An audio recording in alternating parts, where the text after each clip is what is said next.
Oh no, people are gonna learn that I am, as my doctor said, a stone make like a stone maker, and that they're gonna aliens are gonna come down and like capture me, be like, oh yeah, the most precious of gemstones, human kidneys.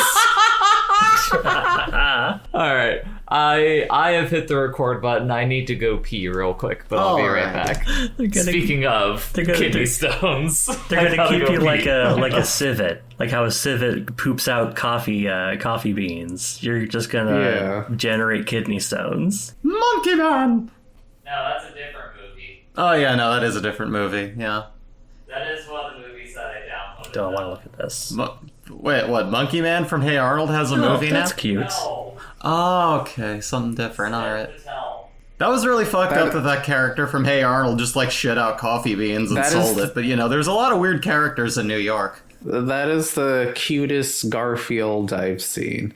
That isn't one with their cock out. I can't see what Garfield you're talking about. So this is a very interesting conversation.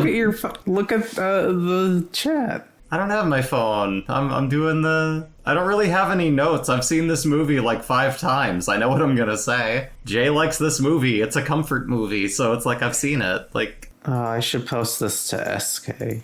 I always post my cursed Garfield to SK. Oh, the cursed And that's Garfield. probably the cutest one so far. An entire field full of cursed Garf. When I was... Are you talking about the Garfield phones? No, a Garfield plush. But when I was picking up medicine at the grocery store, for some reason, it was very like cat-pilled. There was a magazine that was just called Cats. Right next to it, it was Time with the most famous cat ever, Garfield. And then right next to it was a magazine that just said cat farts. I don't have any words. Right. Hey. Hi. I don't know what conversation I just walked into the middle of. I don't either, and I was here. But yeah.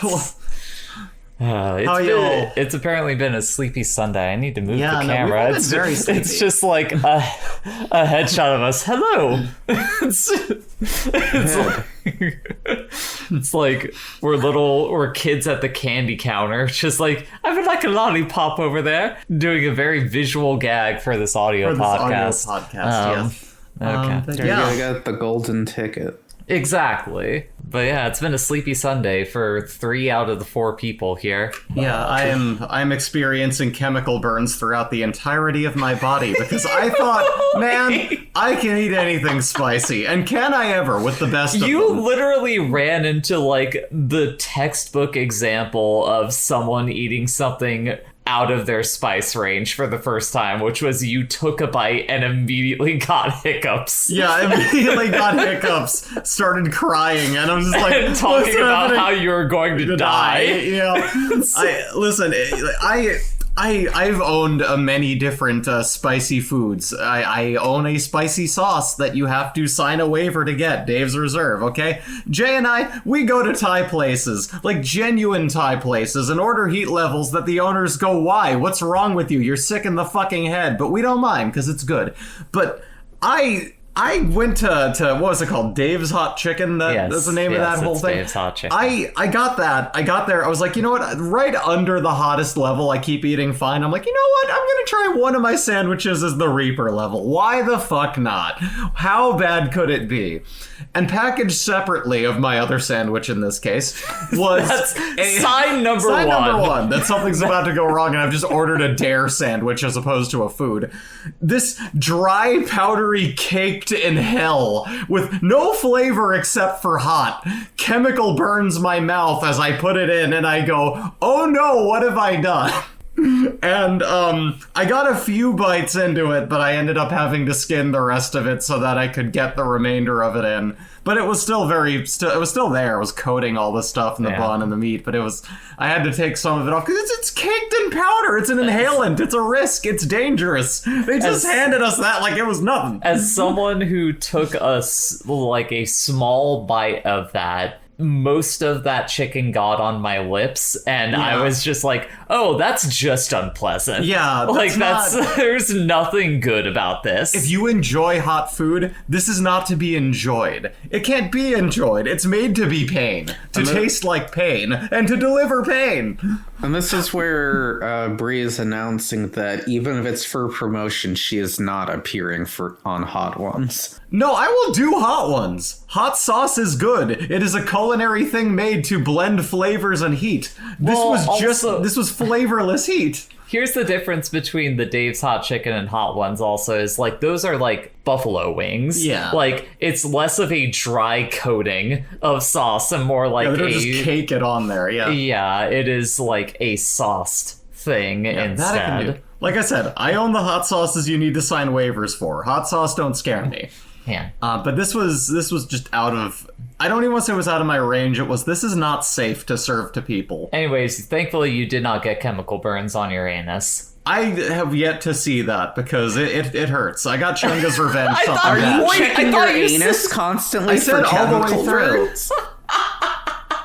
No, Bridget, you don't understand. When you eat really spicy food, you feel it twice. Yeah. You feel it once going in and the second time going out. Admittedly, now that I'm in my 30s, I do feel it digesting all the way through. I know where something I ate is. I can feel it. My body has grown pain nerves in my organs, so I know where it is. Here's the thing that I run into. This is a great way to open this podcast, first of all. It's a really shitty way to about open it. Ba-dum-bum. Is the thing I run into more so when it comes to eating spicy food is less that it's painful. Mm-hmm. On the other end, it's more that, like, I just have to be prepared for, like, any time in the middle of the next day for my guts to start, like, just like screaming at me to go to the bathroom. Uh-huh. Sorry if that was very loud. I will decrease the volume. Anyway, I have capsaicnus, and now we're sitting here doing the podcast. You looked like you had a thing to say about, like, Brie's discussion of her pained poops, Bridget. No, well, she was saying she isn't checking back there. Like, she is checking for the chemical burns. How to get burned. How to get burned. How to get burned. I know how it got burned. Dave's Hot Chicken is how it got burned. Hi, everyone. I highly recommend their second to last heat. It's really good. But is Dave's Hot Chicken better than Chicken Guy? I've never had Chicken Guy. I have no idea what you're talking about. You don't know Guy Fieri's International or restaurant, chicken restaurant? That's such a generic sounding thing that sounds fake. Like, Chicken Guy sounds like a fake restaurant they have to put into a thing to, like, pretend to be KFC. It's very funny. Portland is home to a lot of places he loves. Like, but, you know. It's very funny he made a restaurant that's just called Chicken Guy instead of it being, like, any of the other, like, Flavor Town or anything that would make it identifiable as the Guy Fieri brand. Yeah, because when you say Chicken Guy, I picture a weird fucked up homunculus, like, blend of man you and imagine chicken. Pigeon Guy from Pigeon Man, yeah. Pigeon Man from What Hey about Arnold. the famous Chicken Returning Guy the conversation from full Family Guy, circle. you know, with the ever-evolving long fight sequences. I'm sorry, I'm thinking about that because you can now emulate Family Guy bowling. What reviews connected by cast or crew, deciding the next film, that's the gist. Put it on the list. Hi everyone, and welcome to Put It On The List. My name is Jay. My name is Brie. I'm Evie. And I'm Bridget. Oh, wait. I forgot. I have to describe the podcast first. Oh, yeah. This is a movie podcast where Here's the thing. This is a song about a premise, whale. No. The premise this of is the a podcast about being happy. The premise of this podcast has fallen apart because normally every other week we gather here to discuss a movie, and the next episode we have to connect it by either cast or crew. Right now we're in the middle of a chain of wild cards, so there are no connections going on. Just know that last time on Put It On The List, Evie had us watch Minecraft, But I Survive in Parkour Civilization full movie. And this week, I have taken us back to an actual film. Yay! And we're talking about Little Miss Sunshine, beloved indie darling of the mid-2000s. We've entered a section of the podcast that we're at like a superb bowl. You would call it. This would be in garbage time.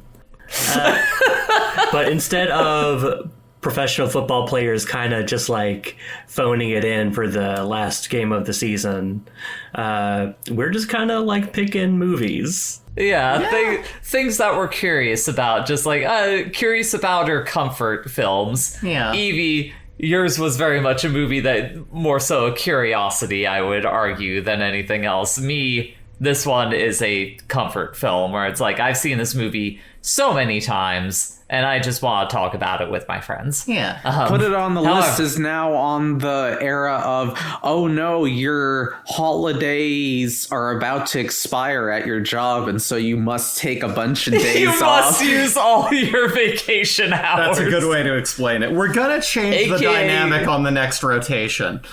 Yes, the system will change slightly. Yeah. Not too much, but little slightly. bit. However, before we get into all the rigmarole of all that stuff, hey Bridget, how have you been? Well, today, I was having a good week until today. Do you want to discuss what happened to you today? Well, I woke up very, very crampy, and then I slowly realized as the pain got larger and didn't go away and was centralized in one spot, that it wasn't going away, and that I might need to go to the hospital because I have get to have my third child, which is of course is a rock. Well, actually, I haven't had them yet, so my little baby boy. I have a narrow birth canal, I'll tell you what. But yeah, so you've been dealing with that, and I felt very bad for you today. Yeah. However, you were able to make jokes about it, so I would like to introduce the section of the podcast called Kidney Stone Jokes by Jay DeSalle. Go for it. Imagine all of these read in the Dracula flow voice.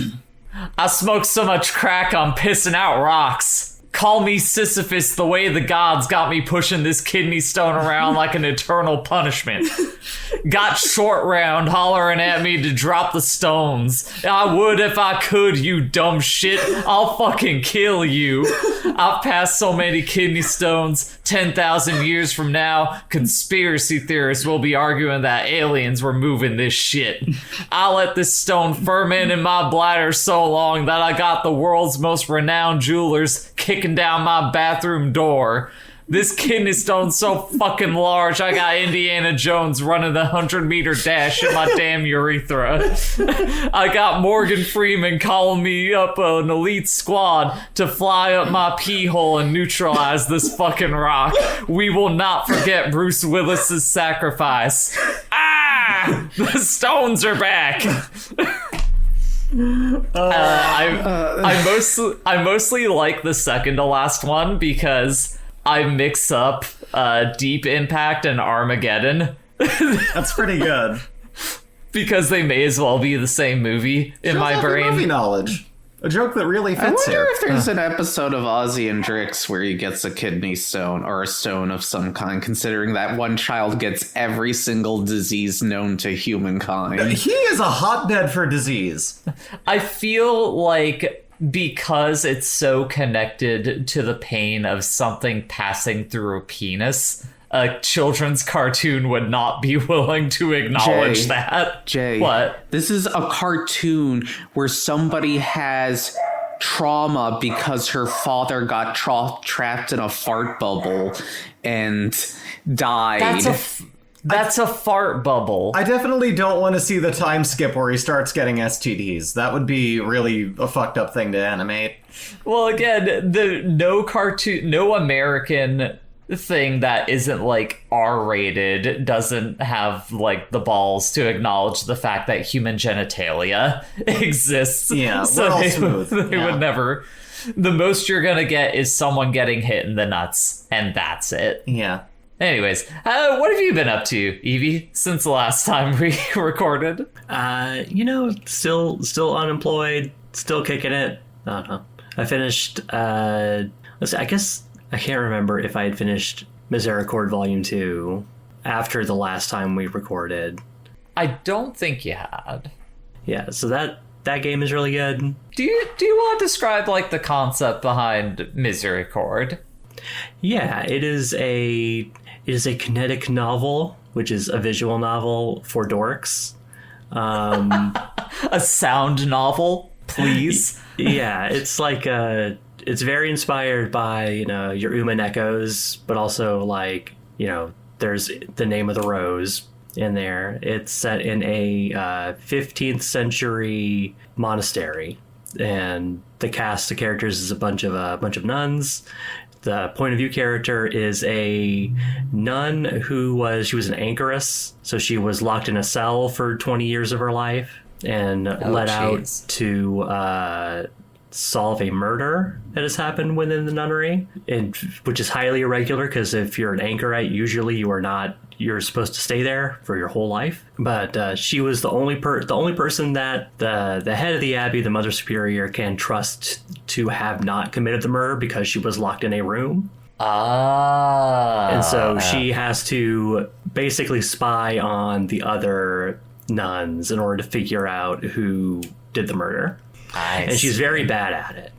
And the nuns they're very gay for each other, and it's great. See, aside from like the nunnery setting, I had not been aware of like anything like about the plot of that novel. That definitely sounds quite interesting. Yeah, it's very good in terms of like it strikes a nice balance between like character drama and like these different people just kind of bouncing off each other, and also just like setting up a mystery for you to kind of puzzle out and suss out. The fun thing is that we don't know what the answer to the mystery is, because that's going to be presumably that'll be in the next volume, which is sometime in the distant future.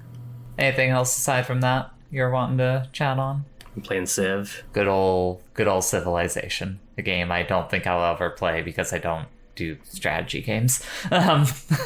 It's just not my wheelhouse personally. Bree, what you been up to?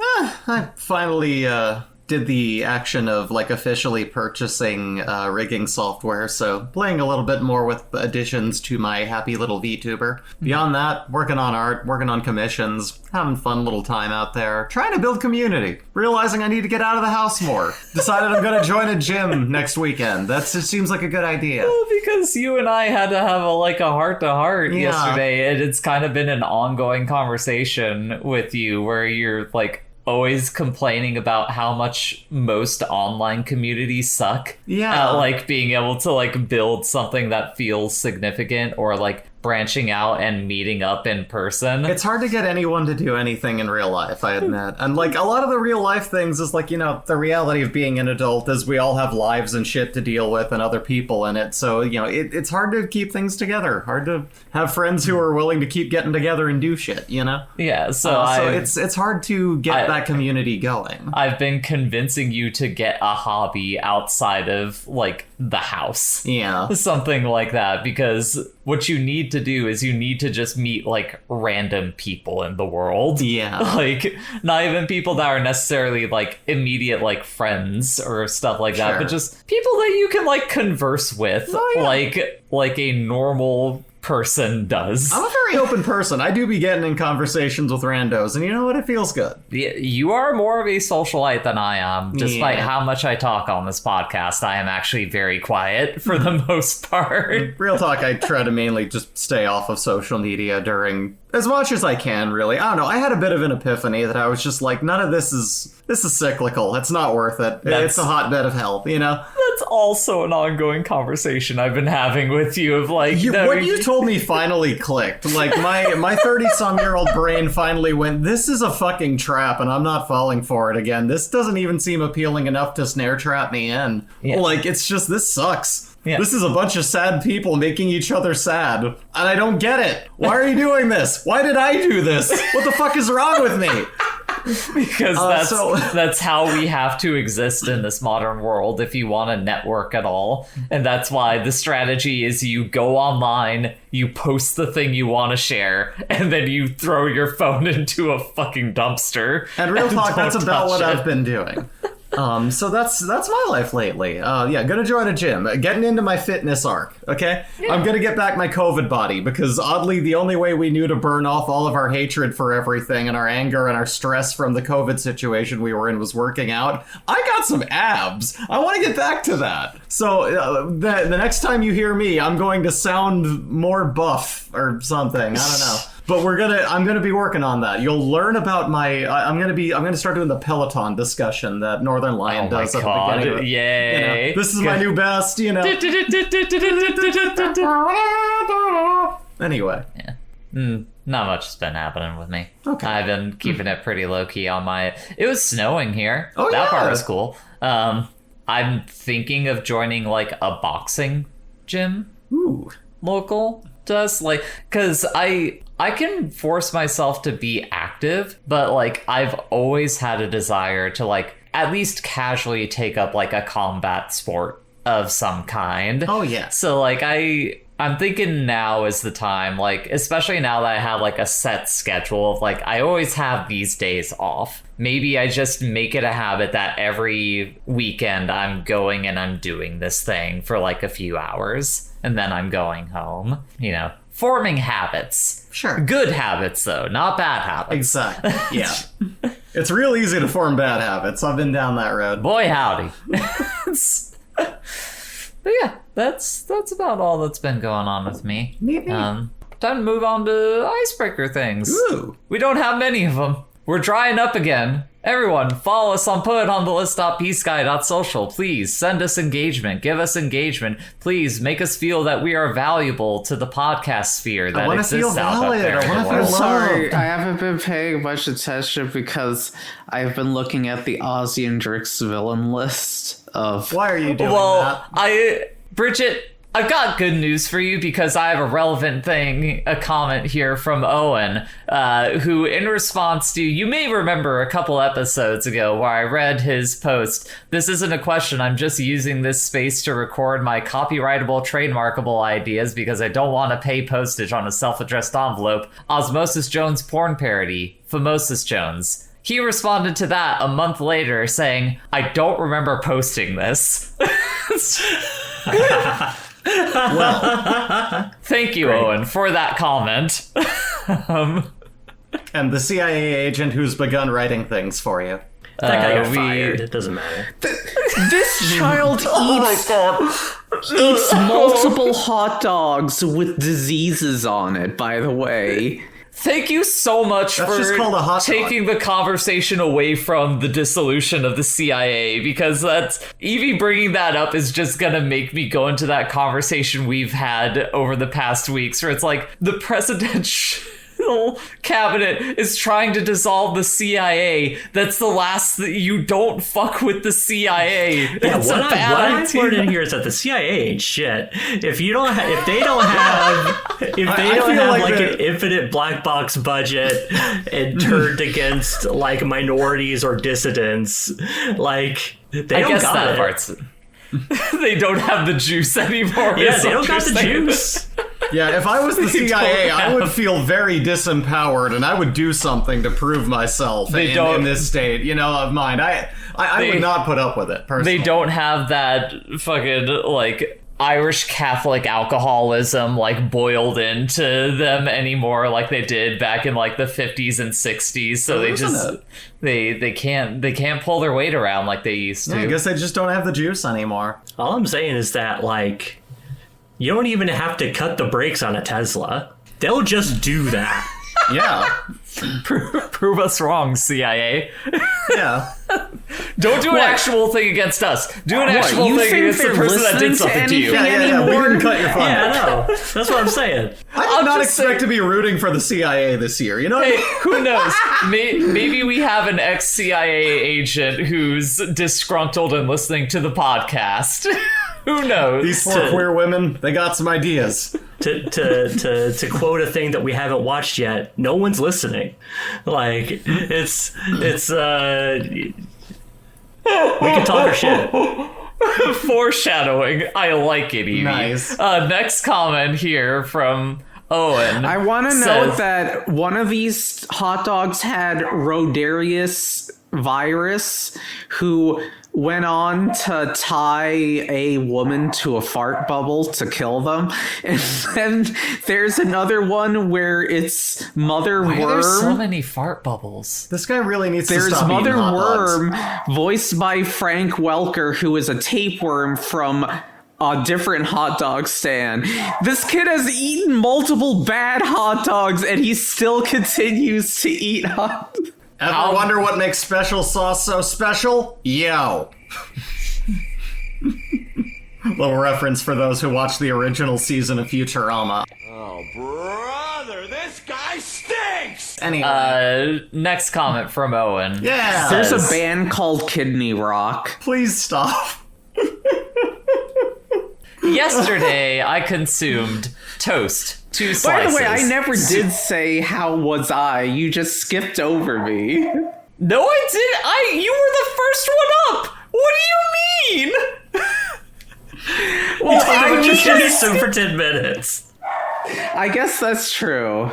You could have segued that into literally anything else. But I you know. It's not as memeable as kidney stones. Billy Bridget, Bob what have Dial you been creates a playing? detour away from his small institutions. intestines so bacteria can come to his hotel. I'm muting this woman at the end of the Must stop podcast. I'm bile going to before read Hector's Owen's comment. appendix. Yesterday, I tried to give her a consumed chance to talk toast, about 2 something that's not slices, Ozzy and soup, Drix. 1 bowl, tea, 3 cups, roast potatoes, 1 kilogram, strawberry yogurt, 1 portion. Someone who is good at diet, please help me. My tummy is hurting. Honestly, that doesn't sound too bad. Like, That's a lot. the 3 I feel like cups that's a lot of roast is- potatoes. That's a lot of roast potatoes. Bree. I guess, but still, like that. The rest been of it sounds good. reading A little scallops. less potatoes. Maybe you can add some grains, but there's definitely some worse fiber. ways to eat. Yeah. Yeah, I think that's probably the big thing. You've Owen, get done some more potato. fiber in your diet. Yeah, you'll be good.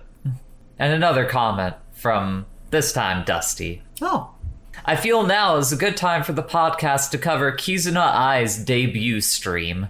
No, no, we're not That's- gonna do that.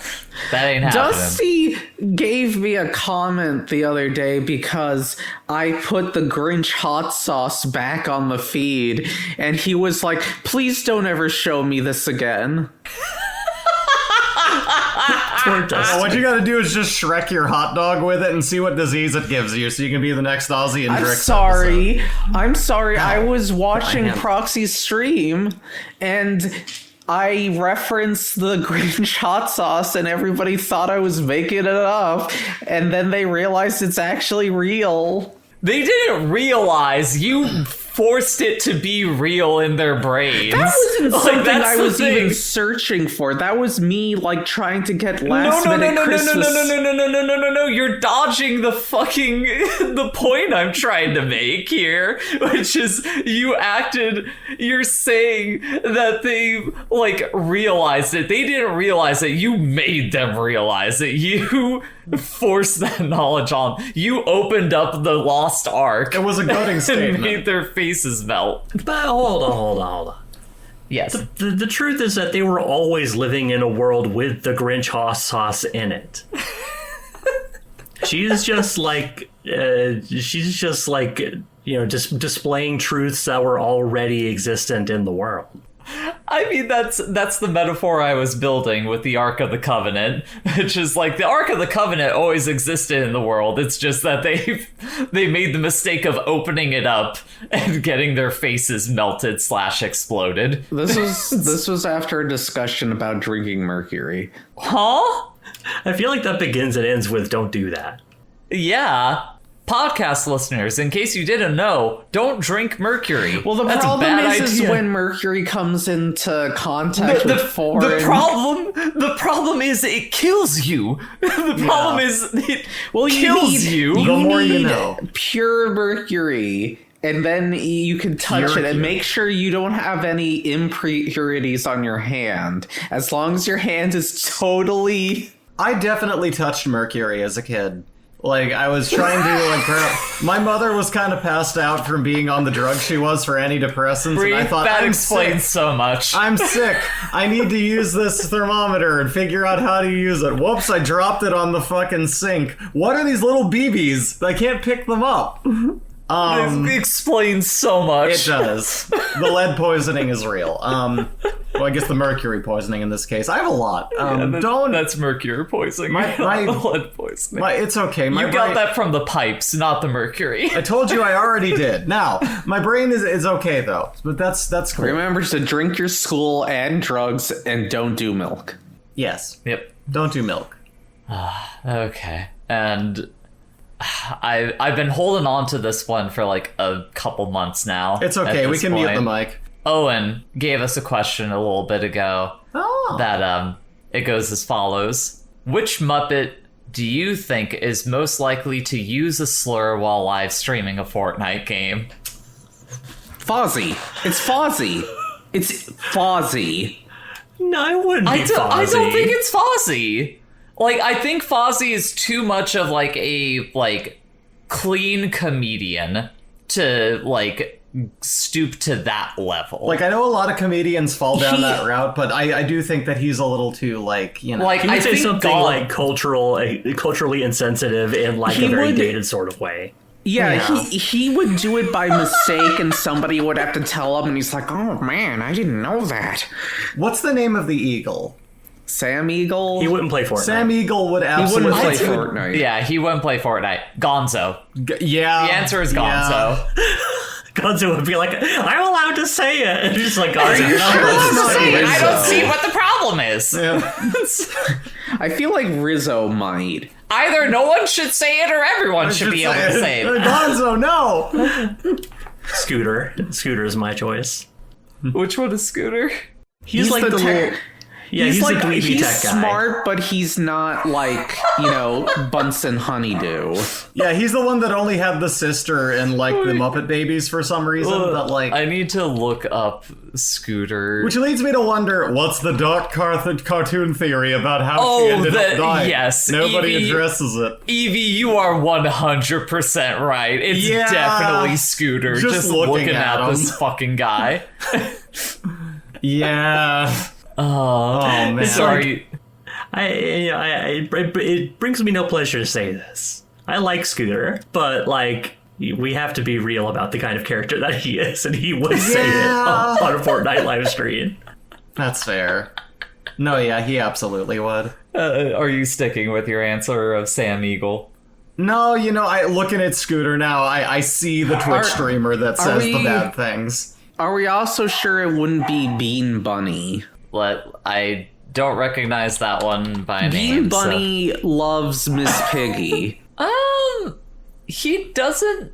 At the very least, just looking at Bean Bunny, He looks like he listens to Electric Wizard, and he'd be cool to smoke out once or twice. Yeah, like he seems chill. He's in the same avenue as like Fozzie, where like might say something a little bit culturally insensitive that you have to be like, hey man, come on. Yeah, I'm just saying he's he's out of the whole cast, he's the one who definitely plays Fortnite. I don't know Has enough he about streamed him it before, like Chuck E. Cheese? No, I Poggers! don't believe so. You, child, what day is it? Poggers, what is wrong with your brain? Definitely spent that whole Skibbity stream Riz. going, what did they have me say? Did I just say a slur? Oh no. The Rizzler did appear on Daytona 500, and I was like, fuck this kid. Yeah, that's depressing.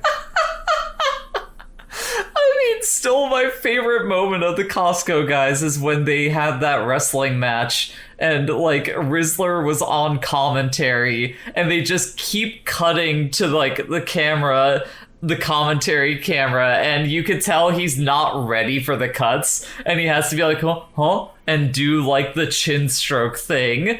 It's just like, oh, this poor fucking child being stuck in this position. It was very good because, as with all of these things, there's some old commentator who totally just doesn't understand what this is, and so he's just like, oh, that's something, huh? The Rizzler. Yeah. This is what we've become, huh?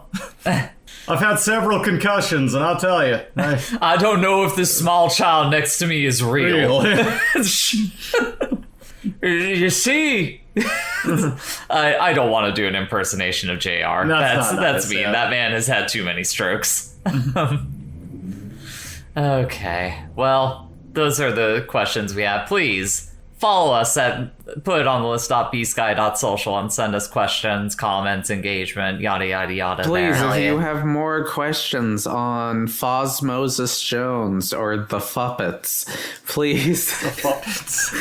Please That sounds like a porn. send in your hard-hitting questions. Don't ask for the hard-hitting questions. I'm allowed to. You're on ibuprofen. You're saying that like you took an edible.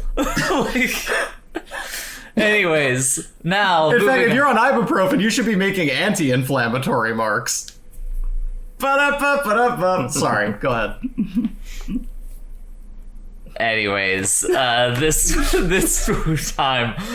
episode on the podcast, we're going to be discussing. We're going to be discussing something, Trebek. Oh my god! This episode, we're talking about Little Miss Sunshine. Yes, a film from 2008.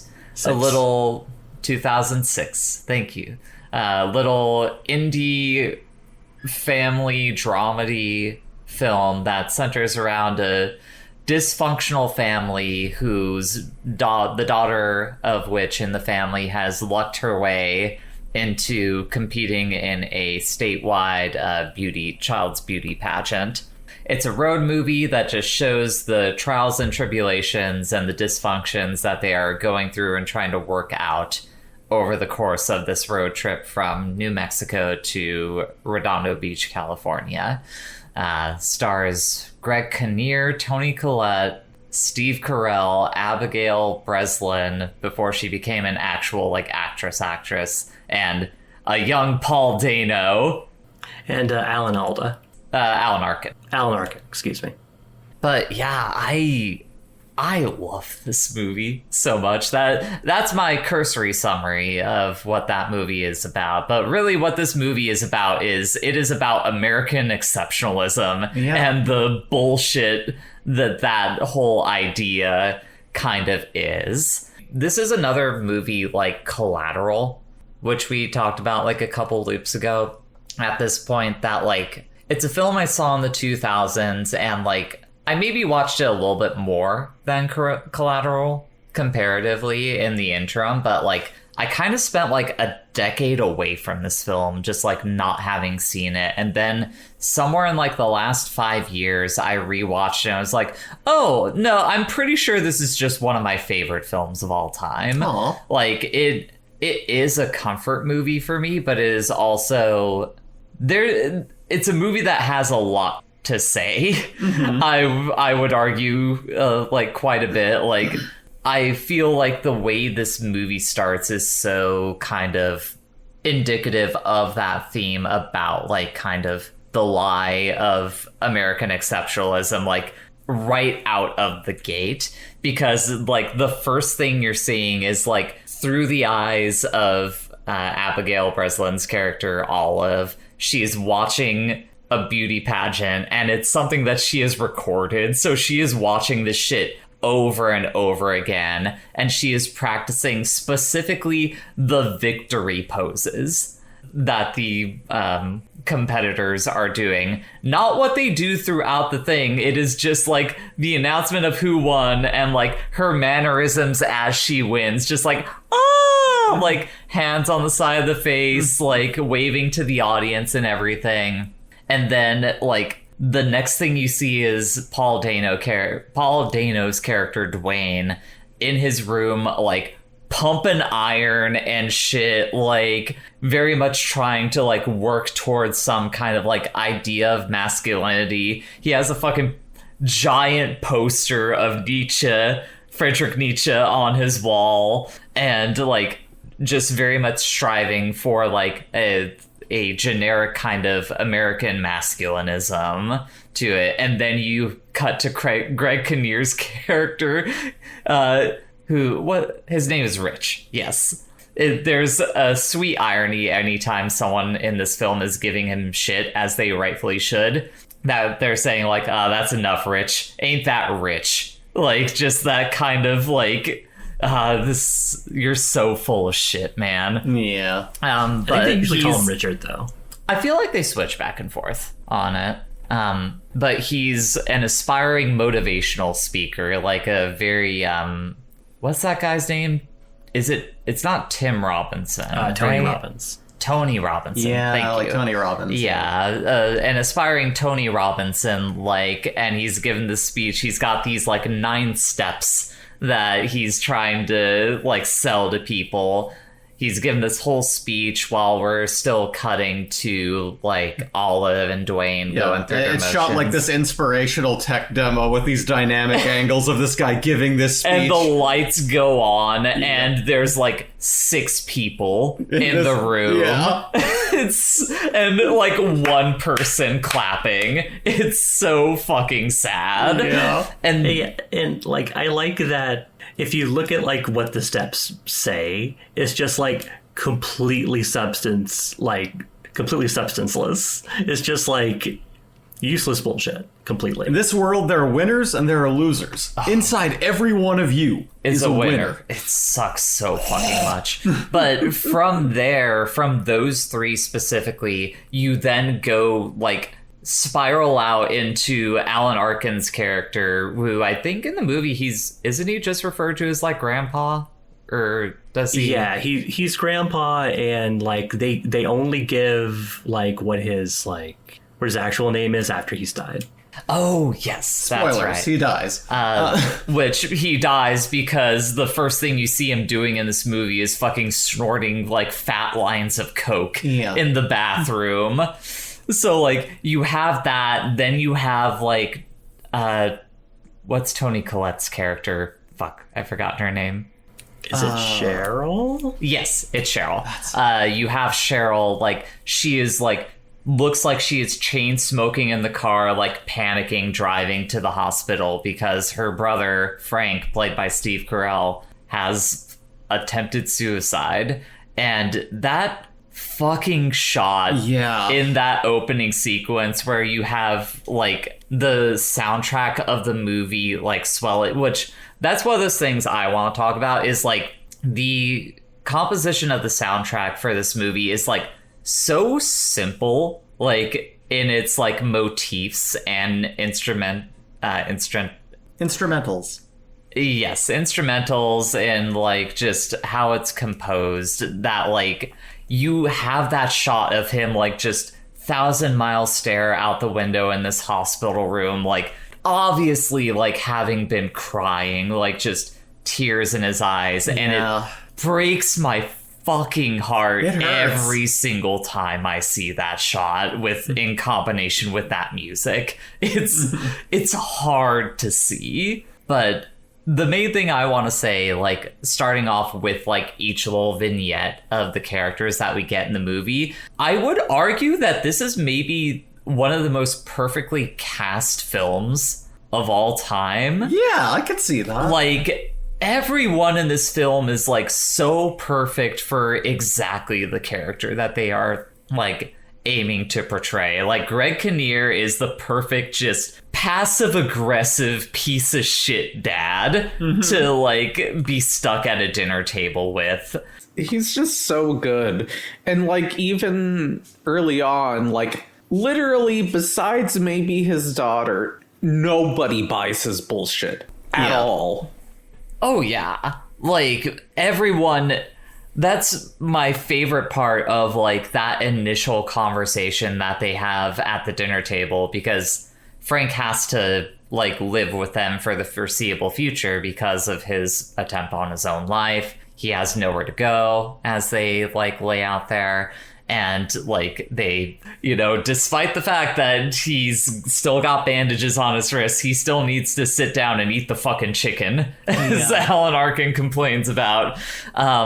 And God, just everyone at that table fucking hates Richard's guts. Yeah. Because, like, Olive is, like, immediately, like, trying to figure out, like, oh, what happened to you? Like, because he's got the bandages on his wrists, and, like, Tony Collette is just like, she's gonna find out anyway, just let him talk about it. And Frank lays out the story of, like, how it came to be, like, how he's, like, lost his lover, lost his job. He was the #1 Proust scholar in the US, as he states multiple times throughout the movie. He's, like, lost a book deal and, like, appearances at conventions to, like, the second best Proust scholar, who also is the man who stole his boyfriend. And just his life has fallen all the way the fuck apart. And he lays all that out, and, like, Richard hears that, and he's like, really, the big lesson to take away from all this is that he stopped believing in himself. And the look that Frank shoots him is just like, if there weren't children at this table, I would fucking strangle you right now. Like, it's... Oh my God. Like, Steve Carell in this is so fucking good. He's amazing. Like, it is understandable that this is, like... Is this before or after 40-Year-Old Virgin? It is... It's probably not long... It's probably not long before. 40-Year-Old Virgin was the year before. Okay. In which he also starred in the remake of Bewitched, so... He was... I like wouldn't say this he character starred. a lot better than how that one was directed. It's understandable that this is, like, the breakout movie that he has. Like, he has already kind of been nailed down as, like, a good comedy guy, but this is the one that's like, oh no, this man can actually act. Yeah. And, like, do other things besides comedy. And it's kind of a shame that he hasn't gotten to do too much of that outside of, like, this and, like, Foxcatcher. I think are, like, the two big examples for him. Well, he's been in other movies here and there. Like, he was, like... He played, I want to say Rumsfeld in that one... Oh, where everyone is in it playing president. Yeah. Well, no, in that one movie where Josh Brolin was W. Oh, is that and Vice? Like what's that? Is that Vice or is it a different one I'm thinking? No, of? I think I can't remember if it was Vice or W. It was one of those, and he's had, like, a number of different roles. Like, there's that one movie, Dan in Real Life, which was not long after this one. That was more of, like, a drama comedy sort of thing. Apparently, Steve Carell is in Outlaw Golf. Yep. That's not surprising. Like, what, that's early 2000s, so that's probably the point in his career where he's like, I'll take anything that fucking pays me. Sure. Like, Yeah, that's contemporaneous, I think, with him being, like, a Daily Show guy. Like, nowadays, like, most people would know Steve Carell as that bastard Gru. That, or, like, he's the guy from The Office, you know?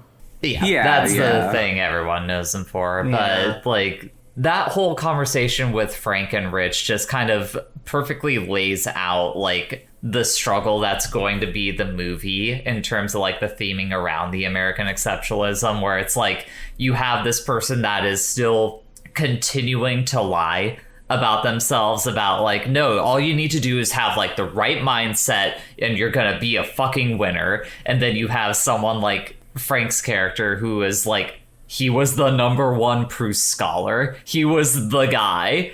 Out of like everyone in this family, he is arguably like the most successful person. The closest that thing has to a been winner, the family. yeah. However, he is failed once, it spiraled out, and like this system would tell him like, well, I guess I may as well kill myself. Like, that's the two modes you can exist in. Yeah, like life happened to this guy, and it just like all the context for how he got to where he was and like what's happened with him just gets flattened with, oh, you just gave up on yourself.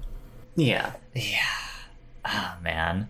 I guess we should, because it'll end up being important to talk about like for later stuff in the movie, is also talk a little bit about Dwayne's character, the Paul Dano character, where his whole thing is he wants to be like a fighter jet pilot. Like there's a lot of fun interactions early on with him and Frank where like he's just not talking and he has a little notepad that he writes like piffy little comments about the family on. Anything he can't nod or shake his head to. Yeah. In some ways, I think this is one of those movies that could get conflated as like a very normal people scare me coded film just because of characters like Dwayne.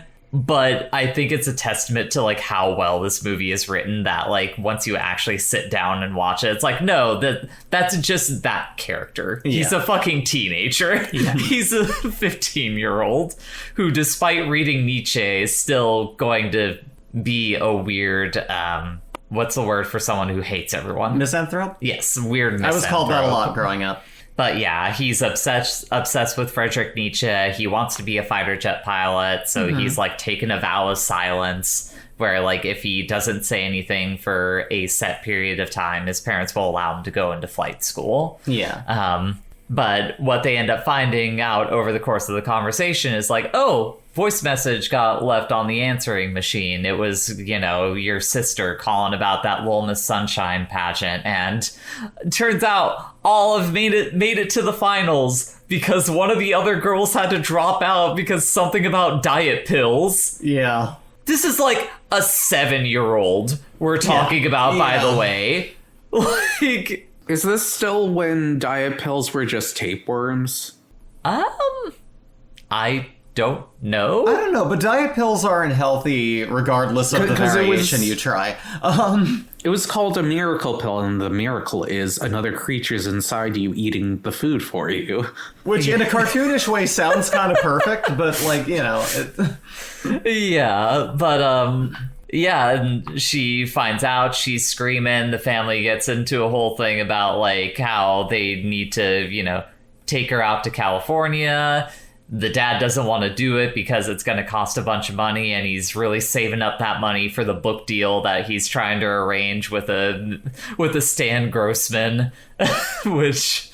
Yeah, for all the shit and that also he doesn't want to miss the call. Yeah, yes. And for all the shit that he talks about, like everything just being a matter of wanting it, he is not providing very well for the family. He's doing very badly on his own advice. Like, it is alluded to throughout the film, but they have been bordering on the edge of bankruptcy from the looks of things. Like, one can assume that, like, Toni Collette, Cheryl, is, like, probably like a waitress or a nurse or something like that, because I feel like the first time you see her, she's got like a name tag on or something like that. So. I think it looks like she's like a nurse. That feels that would more make right. more sense, at least with the money situation. Yeah, they can afford to get a house, but like it's real tight to be able to raise like multiple kids on that kind of salary. It's one of those things where, like, you look back watching it,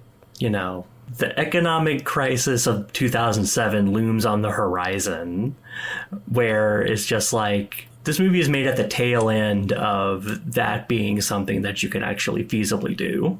It's like support a family on, like, a nurse's salary. Oh yeah, my folks, they had 2 kids. They had me and my sister, and like they at the time it was a very like, yeah, we could have 2 kids in a house on one income, no problem. But as we grew up, we watched them go through like 2 bankruptcies, and they're still paying off the house because they've had to take out a couple mortgages. So, and it's a bad house too. It's not very good. It was built like shit. Well, But it's the water piping was done in PVC. like this particular part of the conversation I feel like really highlights what I would say is like a really understated part about this movie is like it's well written in the fact that I think it's not exclusively from Olive's point of view, but like the way that it's handling all of the ideas and topics that it's working with are like, because it is centering around a child, it's able to really like not focus in on those things. Yeah. Like all of these looming ideas are not important. However, you can watch this as a teenager and just appreciate it as like a dark comedy, and then you watch it as an adult and you're like, God, this family is fucked. Yeah. Like this family is so fucked up. Another movie I was thinking about in relation to this is like Everything Everywhere All at Once. Oh, sure. They're super different movies,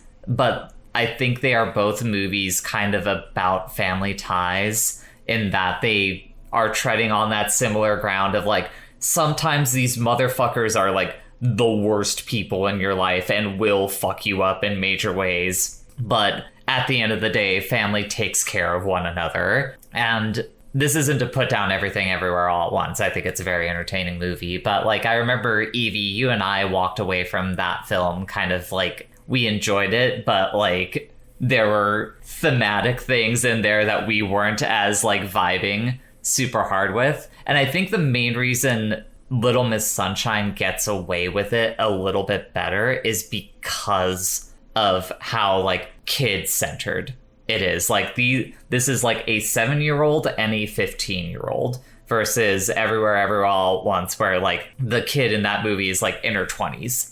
Someone who very much can just be like, no, fuck this family. I'm gonna go live with my girlfriend and do something else. But yeah, that was something that I was thinking a bit about, like when I was writing down notes about this movie. A couple other things that were coming to mind is like just how much of a deluge of like low budget indie dramatic comedies there were in the mid 2000s. This is like the age of that, with like your Napoleon Dynamites, your Garden States, your Junos. And like, am I correct in assuming that this is like the best aged one to come out of that period of time? I think you're right.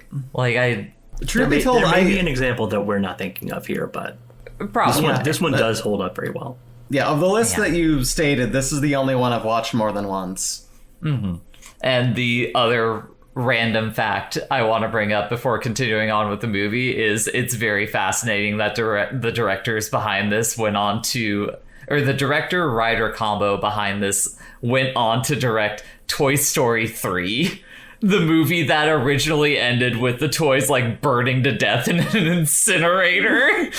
Like, it definitely has that same kind of vibe to it, where like there's a world weariness to both of those movies, but it is like an almost like kind of comforting like feeling where it's like, no, this is just life. This is just how this shit, like, plays out. And, like, that movie's part of the reason I never have seen Toy Story 4, because Toy Story 3 is such a end. Like, it's an end. Yeah, like, that is the end of this story for these characters. They should not be coming back with Keanu Reeves as another character. Yeah. However, in an optimal world, Disney disagrees. Anyways, they go on that road trip, and the first conversation... They all pile into a shitty VW bus. Yeah, the bus. The sixth most important character or is it seventh most important character? Just like A-Team my favorite character is Van. There's a very real, like, character arc to that man over the course of this movie. Yeah. It changes.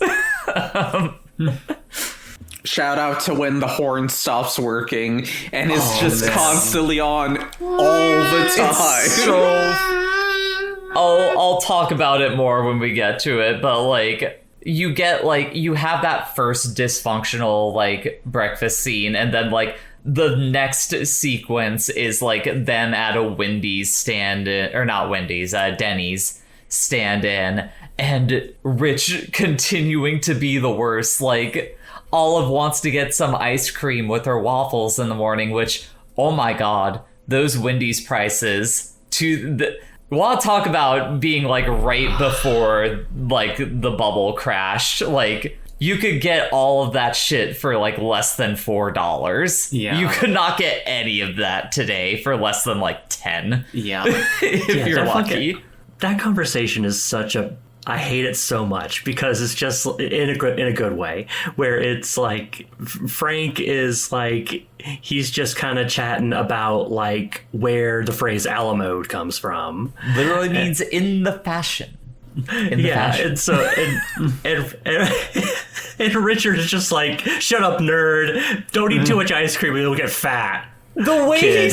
the fact that he like just chimes in, like closing a phone and saying, "Shut up, Frank." Like just like, let me spit the real shit to you. This is gonna make you fat. The models don't eat ice cream. Yeah. Like if you want to succeed, you can't do this stuff to your body. And it's just like, dog, this girl is 7. What the fuck are you doing? Yeah. There's And like, then she gets the ice cream and everyone descends on it like a swarm of vultures. well, They they're do that trying because to- they're encouraging her. Yeah, That they're encouraging scene- her to eat it. Like, that shit made me cry the first time that I revisited this, like, a couple of years ago, seeing that scene, like, the other family members being like, yeah, that ice cream looks good. I'm gonna take in that. I'm And just it's gonna get a little Because bite of after he that. makes her self-conscious, she's like, does anyone want my ice cream? Like, because she doesn't feel like she's allowed to have it. She's 7 again. Yeah. And he tries to chime in one more time, and they're like, shut up. Shut the fuck up. Yeah, the quiet kid blows his fucking straw paper at his head. It's just like, nice. Very good. And then we get our first character moment for the van, which is they're hopping in the bus to head over. It's a stick shift, of course, and the clutch immediately gets shot. I like that moment because like it feels like it's initially played as like a woman trying to drive, because Cheryl like wants to like She take wants a to learn shift how to drive driving. shift. Yeah, she doesn't know how to drive shift. She says that earlier. And so she tries to do it and it's not working. And then immediately cut to Richard doing it and it's not working, and it's actually the transmission is fucked. Yeah, it's just the bus. And, we get our running joke for the movie, which is, A running joke. literally the running joke, badum-shish, which is they have to, like, the one trick is that those buses, you may have to use the stick to, get through the first couple of gears. However, if you just get it up to speed, you can go to third and fourth without having to do it. So you're just golden as long as you park it on an incline of some kind, or have the whole family run behind it, pushing it to get it going. From there, what's the next thing that happens after that? Next scene after that. Oh, that's them. Oh my god, at the gas station. Oh, yeah. One thing that strikes me in this movie, it doesn't show up as much in the gas station, but like with the mechanic who works on their bus, with like the guy at the beauty pageant, they're just like so many instances of people just like showing like a bit of kindness for these people who are clearly like in it, and it's like it makes the moments where that doesn't happen, when people are just like being dicks, or just like they're just out of kindness to spare for the day. Yeah. it makes that stand out because like the mechanic is very much like, well, there is something you could do, and just in like giving him the idea for pushing the car. And the waitress was like nice to Olive even when she was like ordering the ice cream or whatever. Alamodi, right? Yeah, Alamodi. It's just like, and then you just get like that one asshole at the beauty pageant, and then like the lady at the hospital, like the grief counselor, the bereavement liaison, the bereavement liaison, who was just like her. We'll get to it, but like her whole thing is just like when she's just like, you're not the only person who's had someone die today. Like it's just like it's very like a little bit of empathy goes a long way. Yeah. I'll touch on it a bit more later, but yeah, that's a very fair point that I had not even considered with this movie, is just those small moments of kindness. Bridget, one more is like when they're at the hotel, the dirt bags, like who are just walking out. Yeah, like they're just like, one of them is willing to give Richard his motorcycle to use for the evening or whatever. His little putt-putt motorcycle. Yeah. It looked like you had a thing to say, Bridget. Were you? Oh, I was just gonna say, like, I like the conversations that happen before going to the gas station. Like, that you have the talk with the grandpas, like, if you're young, don't do drugs. If you're my age, do them. But you might as well. I mean, he doesn't even. He just says like, yeah, I do drugs. I'm old. He's kind of right. At the very least, when it comes to like the bad drugs, you should not do those when you're young. But when you're old, it's like you got nothing else to do. Like fuck it. Like. He's also telling Dwayne fuck a lot of women. Yeah. A 15-year-old, which like gets into the other end of it, which is like, Grandpa is such a weird character. He's a really weird character. He's like a weird neutral force where he's like not as toxic as, he's more toxic in like the traditional way that you think of like male figures in people's lives, where he's like, I'm doing like hard drugs and I'm telling this teenager to fuck a lot you get him while you're young. That's the optimal time. You can be getting tail like crazy. He says the thing about like, you both jailbait if you fuck it at 15, but you get another 18 and that's like 5 years in the pen, and it's like it's fucking disgusting. It's disgusting. And like, however, if he as a character was played any different, he would suck. But he's also like one of the most wholesome characters at moments. No, he's the one that is like, he is Olive's coach. Yeah. That's the whole reason he's on the trip, is because he was like, no, I fucking taught her how to do this stuff. Like, I should be like the one that is like most going on this trip with her. Yeah. And like, he has moments later. I'll talk about moments with Grandpa later on. Sure. But like, he is a good character. He's like it's a very interesting counter to Richard, who is more of like the insidious kind of toxic, where it's just more about the ideology that like you drill into people, as opposed to like the hard like material things. Yeah, the heart of it. Yeah. The other thing that I like in that, and I wish I remember what Frank was talking about, but like you can very much see that Cheryl and Frank have that like kind of closer sibling brother and sister relationship, especially like you'll see him poke jabs at Richard and she's just happy about it. She's like, yeah, that doesn't get well, that was specifically the thing, is like Richard starts going off about like his 9 steps program at some point, and Frank is like, wow, just giving the most bland, like sarcastic remarks, and like Richard tries to be like, sarcasm is the language of losers, and Frank just keeps going. Yeah. And And the interaction between them where like it's starting to reach ahead and like Cheryl just tells him like, stop, cut it out, and Frank immediately turns to her as like, he started it. It's so cute. It's such a good moment. You can tell she has that kind of relationship with her brother. It's So such much a genuine character building throughout the whole thing. It's a very grounded film in Yeah. those regards. Like, that is why, like, writing is key, because it could take something that, like, if written any differently, this is a movie that would be, like, incredibly, like, just sappy, and, like, you would just be rolling your eyes. Yeah, like, too every 5 sappy or minutes. too raunchy if you stepped on the wrong end of the line that this rides. That like makes it such a perfect film. It just there's a million ways this could have been done wrong.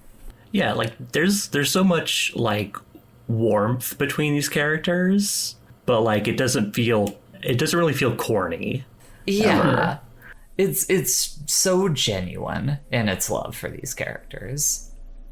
And I think it's because of how genuine it is that those, like, the jokes in it hit really well too. Like, moving on to the gas station, you have, like, Frank trying to, like, buy porn mags for Grandpa and get himself a slushie, and then just by happenstance the guy that left him and pops up behind him and is like, oh hey, what are you doing here? And He's still in his hospital gown with no real, he's having to hide his bandages like behind his arm. Like, it's both a like really like kind of sad, awkward moment, but like he asks Frank like, what are you doing? And he's like, oh, I'm weighing my options, as like, straight pornography is being rung up on the counter behind him. It's really good. It's so funny. It's just it's mortifying. It is like the most worst possible situation. Like, you are visibly at your absolute worst in life when the person who scorned you pops in and goes, hey, how's it going? I mean,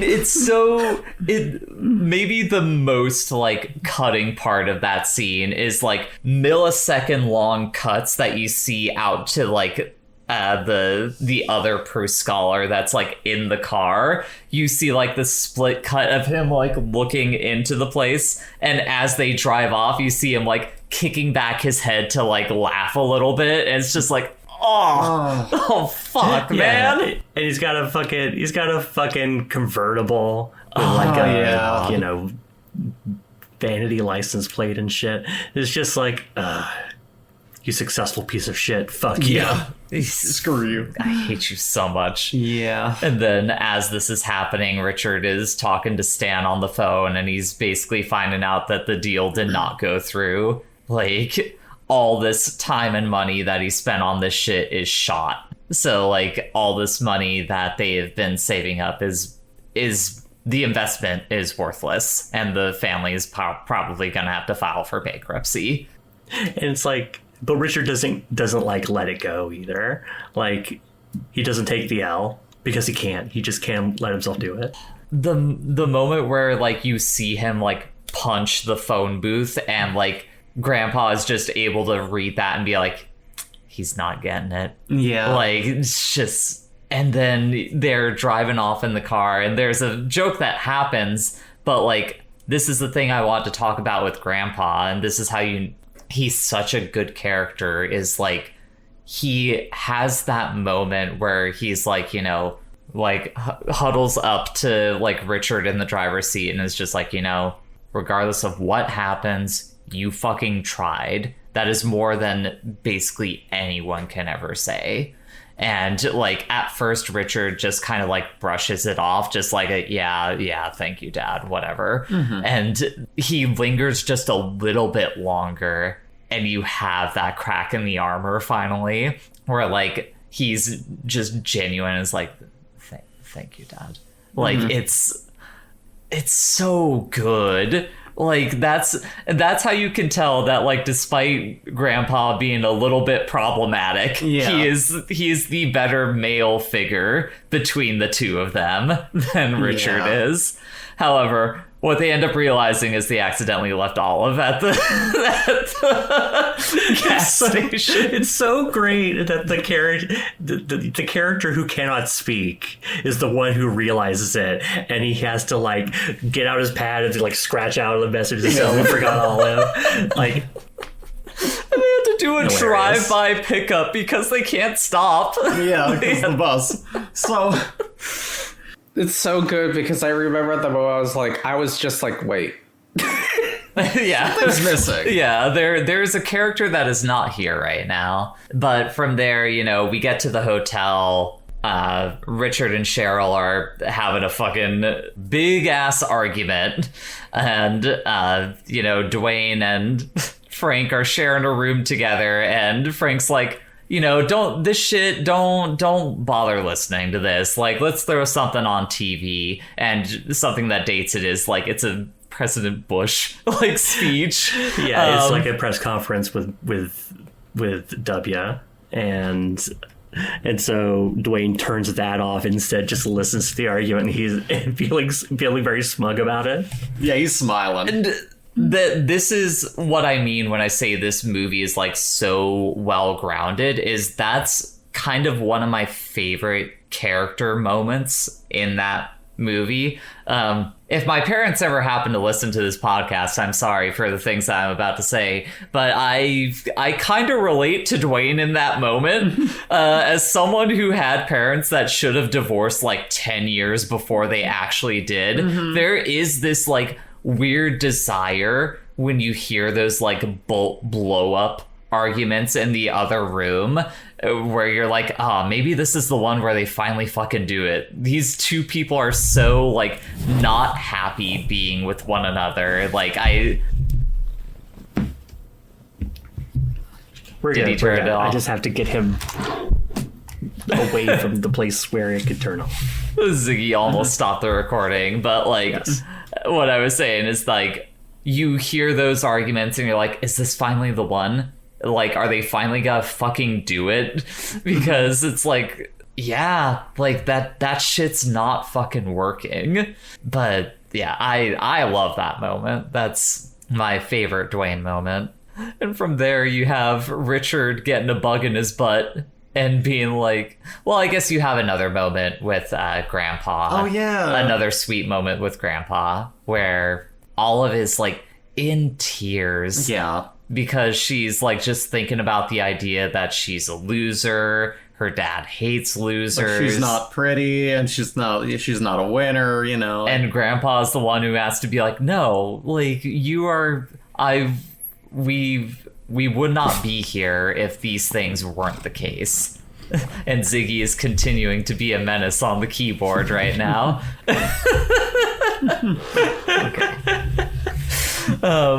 Frequent podcast saboteur, Ziggy. Truly. The silent podcast participant, silent in the literal sense, in that like he will stop the recording on Evie's side as he's getting ready to again right now. He's like, why won't you deliver onto me bonus dinner? Yeah. Have you ever thought smiles about smugly. dinner 2? What about is it too early to ask for a dinner 3? I feel like I've done quite a bit to earn it. I've licked my own asshole. I've taken a nap on the bed, and I have allowed you to give me pets in this moment. So I believe I do deserve dinner 4. He's so true. He's so right though, except that I'm already doing something. So he's gonna have to settle down. Anyway, it also shows here that like some of the doubt in her heart comes from just like the fact that she's been talked down by her father. Yeah. Just like making her feel like, you know, maybe I'm fat and I'm not pretty as the other girls and I just don't have it. And he's just like, no, what are you talking about? Well, I mean, that goes back to like how perfectly cast Abigail Breslin was in this like movie at the time, because she's not like an ugly kid, No. but she's not like a poster child or something like that. Like she is a very normal looking child. Yeah. In this. Normal face, glasses, a little bit pudgy, you know, a Yeah. 7-year-old. Yeah. Give her a fucking break. And But she's having all of these fucking expectations just unconsciously, like, foisted upon her. Yeah. But speaking of expectations, we have Richard borrowing a little shitty putt-putt scooter motorcycle from one of the hoodlums hanging out in front of the hotel to drive out to where Stan Grossman is, who Bryan Cranston jump scare delivered. That's right, Bryan Cranston. You may remember him from previous Put It On the List movies, or that movie where there's an evil monkey, or Macross Plus. Yeah, there's the evil monkey movie where Bryan Cranston buys a house and there's like an evil monkey that bites him. Don't remember what you're... It sounds... Has it been on, like, Best of the Worst or something like that? I feel like I vaguely recall this. It's been on Everything is Terrible. That's what it was. I don't even remember. Anyways, he's from Saving Private Ryan. No, he's from Breaking Bad. Yeah. This is like a secret Breaking Bad movie because, like, they start in New Mexico. Bryan Cranston is there. Dean Norris is playing a cop. Like, the pieces are kind of there. Yeah. But the conversation between Richard and Stan is, like, points out the big lie of American exceptionalism, where, like, we are all led to believe that we are gonna make it big and be the standouts in our field, but, like, so much of this shit is, like, just luck. Just fucking And in luck. the case of Richard, networking, because the big thing that Stan says, he's just like, no one knows who you are. Yeah. Like, this isn't gonna sell because people don't know you. I tried to push your book. It didn't work. Yeah. And, you know, Richard's like, no, fuck that shit. I'm gonna keep going. I'm gonna keep doubling down. And you know what it is? This is your fault because you didn't believe in yourself and you didn't follow you didn't the way believe that in the 9 steps. Yeah, exactly. No, It's you're just supposed to dig up. Dig up, you So idiot. much cope is just so much copium, weapons grade copium for the advice that it hasn't even helped him. You know? Yeah. And it's so fucking see through. And he's gonna need a lot of cope because, you know, he goes back to the hotel. Olive wakes him up in the morning, and Grandpa has unfortunately died in his sleep. He is not waking up. Yeah. And, you know, cut to them in the hospital waiting room. Doctor's trying to resuscitate him. We don't see that, but we assume that's happening.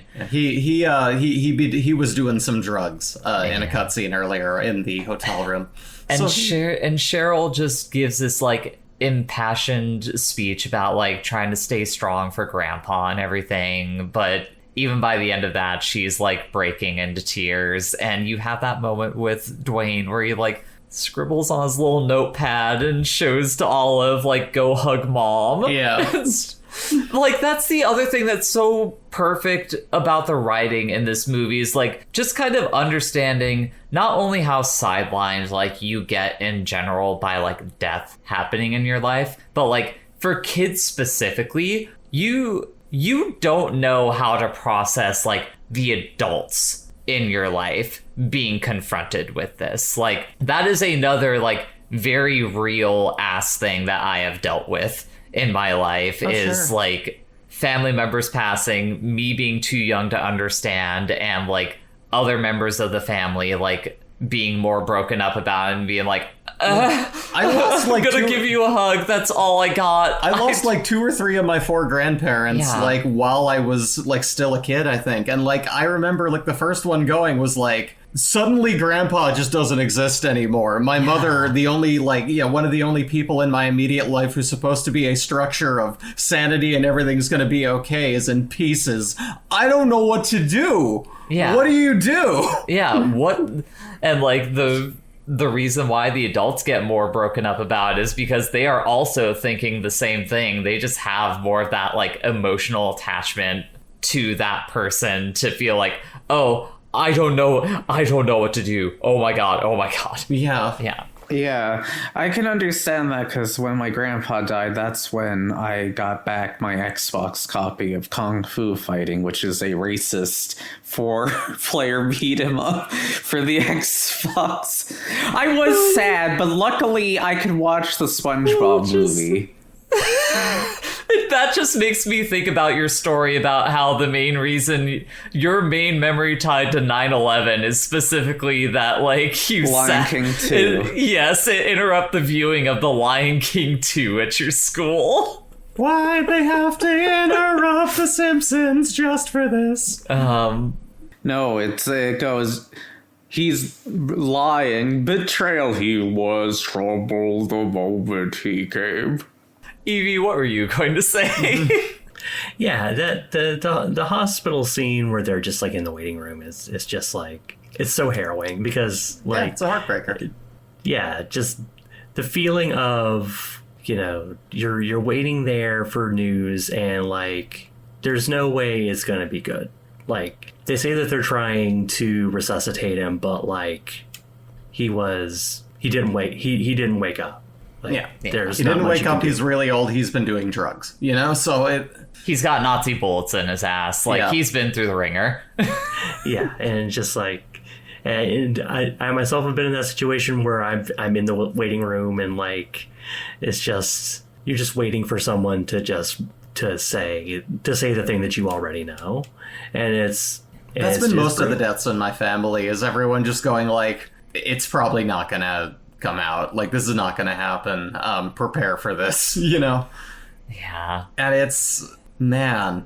In some ways, even that, like, ties back into that American exceptionalism, like, lie a little bit, because that's kind of what everyone in their character arcs is doing in here. Like, Rich is going through that. Dwayne a little bit less so, but, like, the shooting for, like, being a fighter pilot, that's, like, a lot. Yeah. Like, you're not just gonna get there by doing, like, a vow of silence and pumping iron. Like, that's not And how... holding that together until you, like, reach that goal. It's like, you're gonna need to talk before then, too. Like, to get to that point. And So... you have that with Olive as well, where it's like, you can know looking at that kid, like, she's not, like, a beauty pageant kid. Yeah. Like, she... As we will see later on in the film, she does not look like a beauty pageant kid, and thank God she does not look like a beauty pageant kid. But yeah, just you're kind of throughout this movie waiting for those shoes to drop. Like, same thing with, like, the bus. As you get to later on, you're just like, I don't think this fucking thing can make it to California. Like, this is not made for this kind of trip. Yeah. But yeah, you have the doctor deliver the news, and like he turns around to like get the bereavement liaison, and it's like a nice little slow turn, peeking his head around the corner, and he just yells, "Linda!" It's so funny. And then you have the bereavement liaison, Linda, come out, who's just like, you know, we're sorry for your loss, you know. If there's anything we can do for you, you know, we'll try to do it.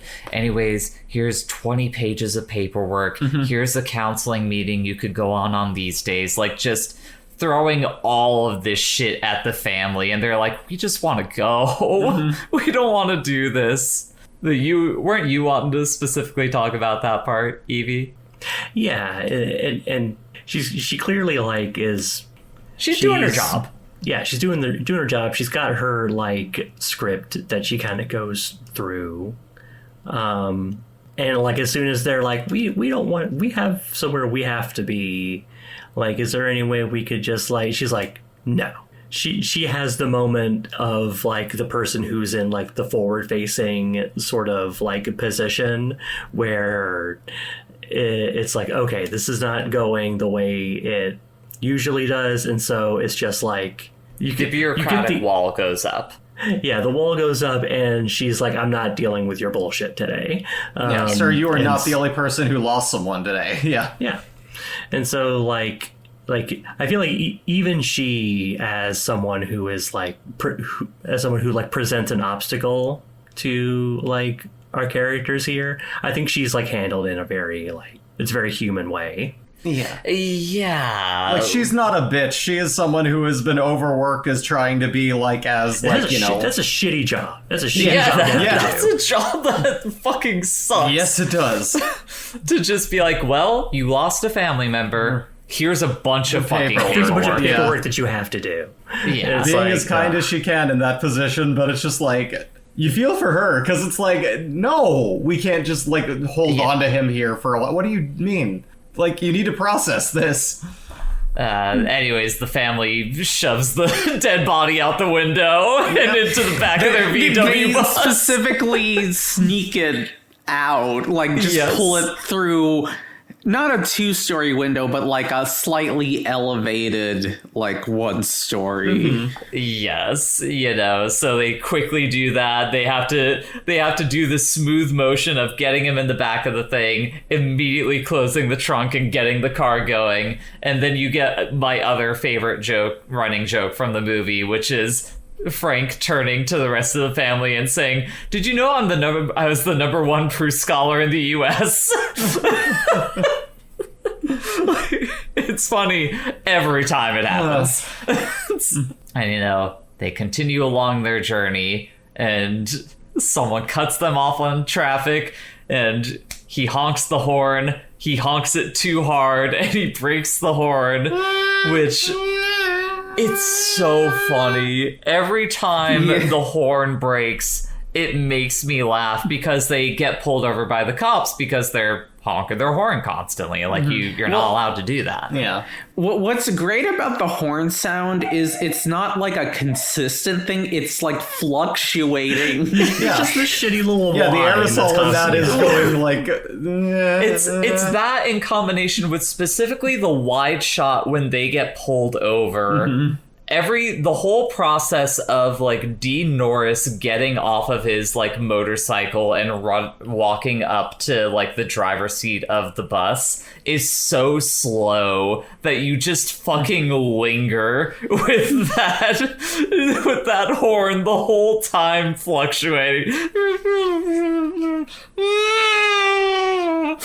It's like Rich immediately blows it and is like, says some suspicious shit. And, you know, Dean Norris demands that they open the trunk. It's not just suspicious shit. He has no poker face. 0. Please don't look back there.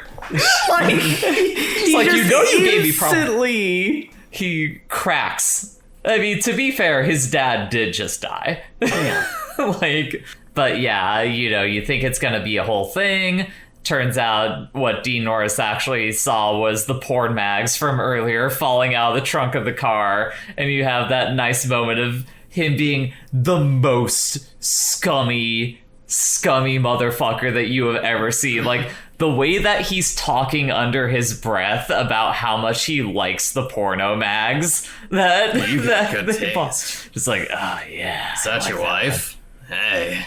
Hey, how you doing? Like, Dean Norris for sucks. the worst person in this movie. Just yeah. like, Like, it's it sucks so much. And then he gets to, because earlier when they were picking up porno mags, Alan Arkin was nice and told Steve Carell to get himself a couple of words that I won't say out loud, but a blank rag and the words he can get rhyme. himself something Yeah. as well. And so, Frank did get himself something. He got buns and ammo, which is, you know, hot men holding rifles. So Dean Norris gets to that amongst the magazines and is like, oh, that's different. And like, it's so awkward that he's just like, okay, I don't want to do this traffic stop He's like, anymore. Okay, we're done. He's like, you can keep that one. You go ahead and continue. Is the implication there that Dean Norris like essentially was bribed by the porn and like took the Like, yeah.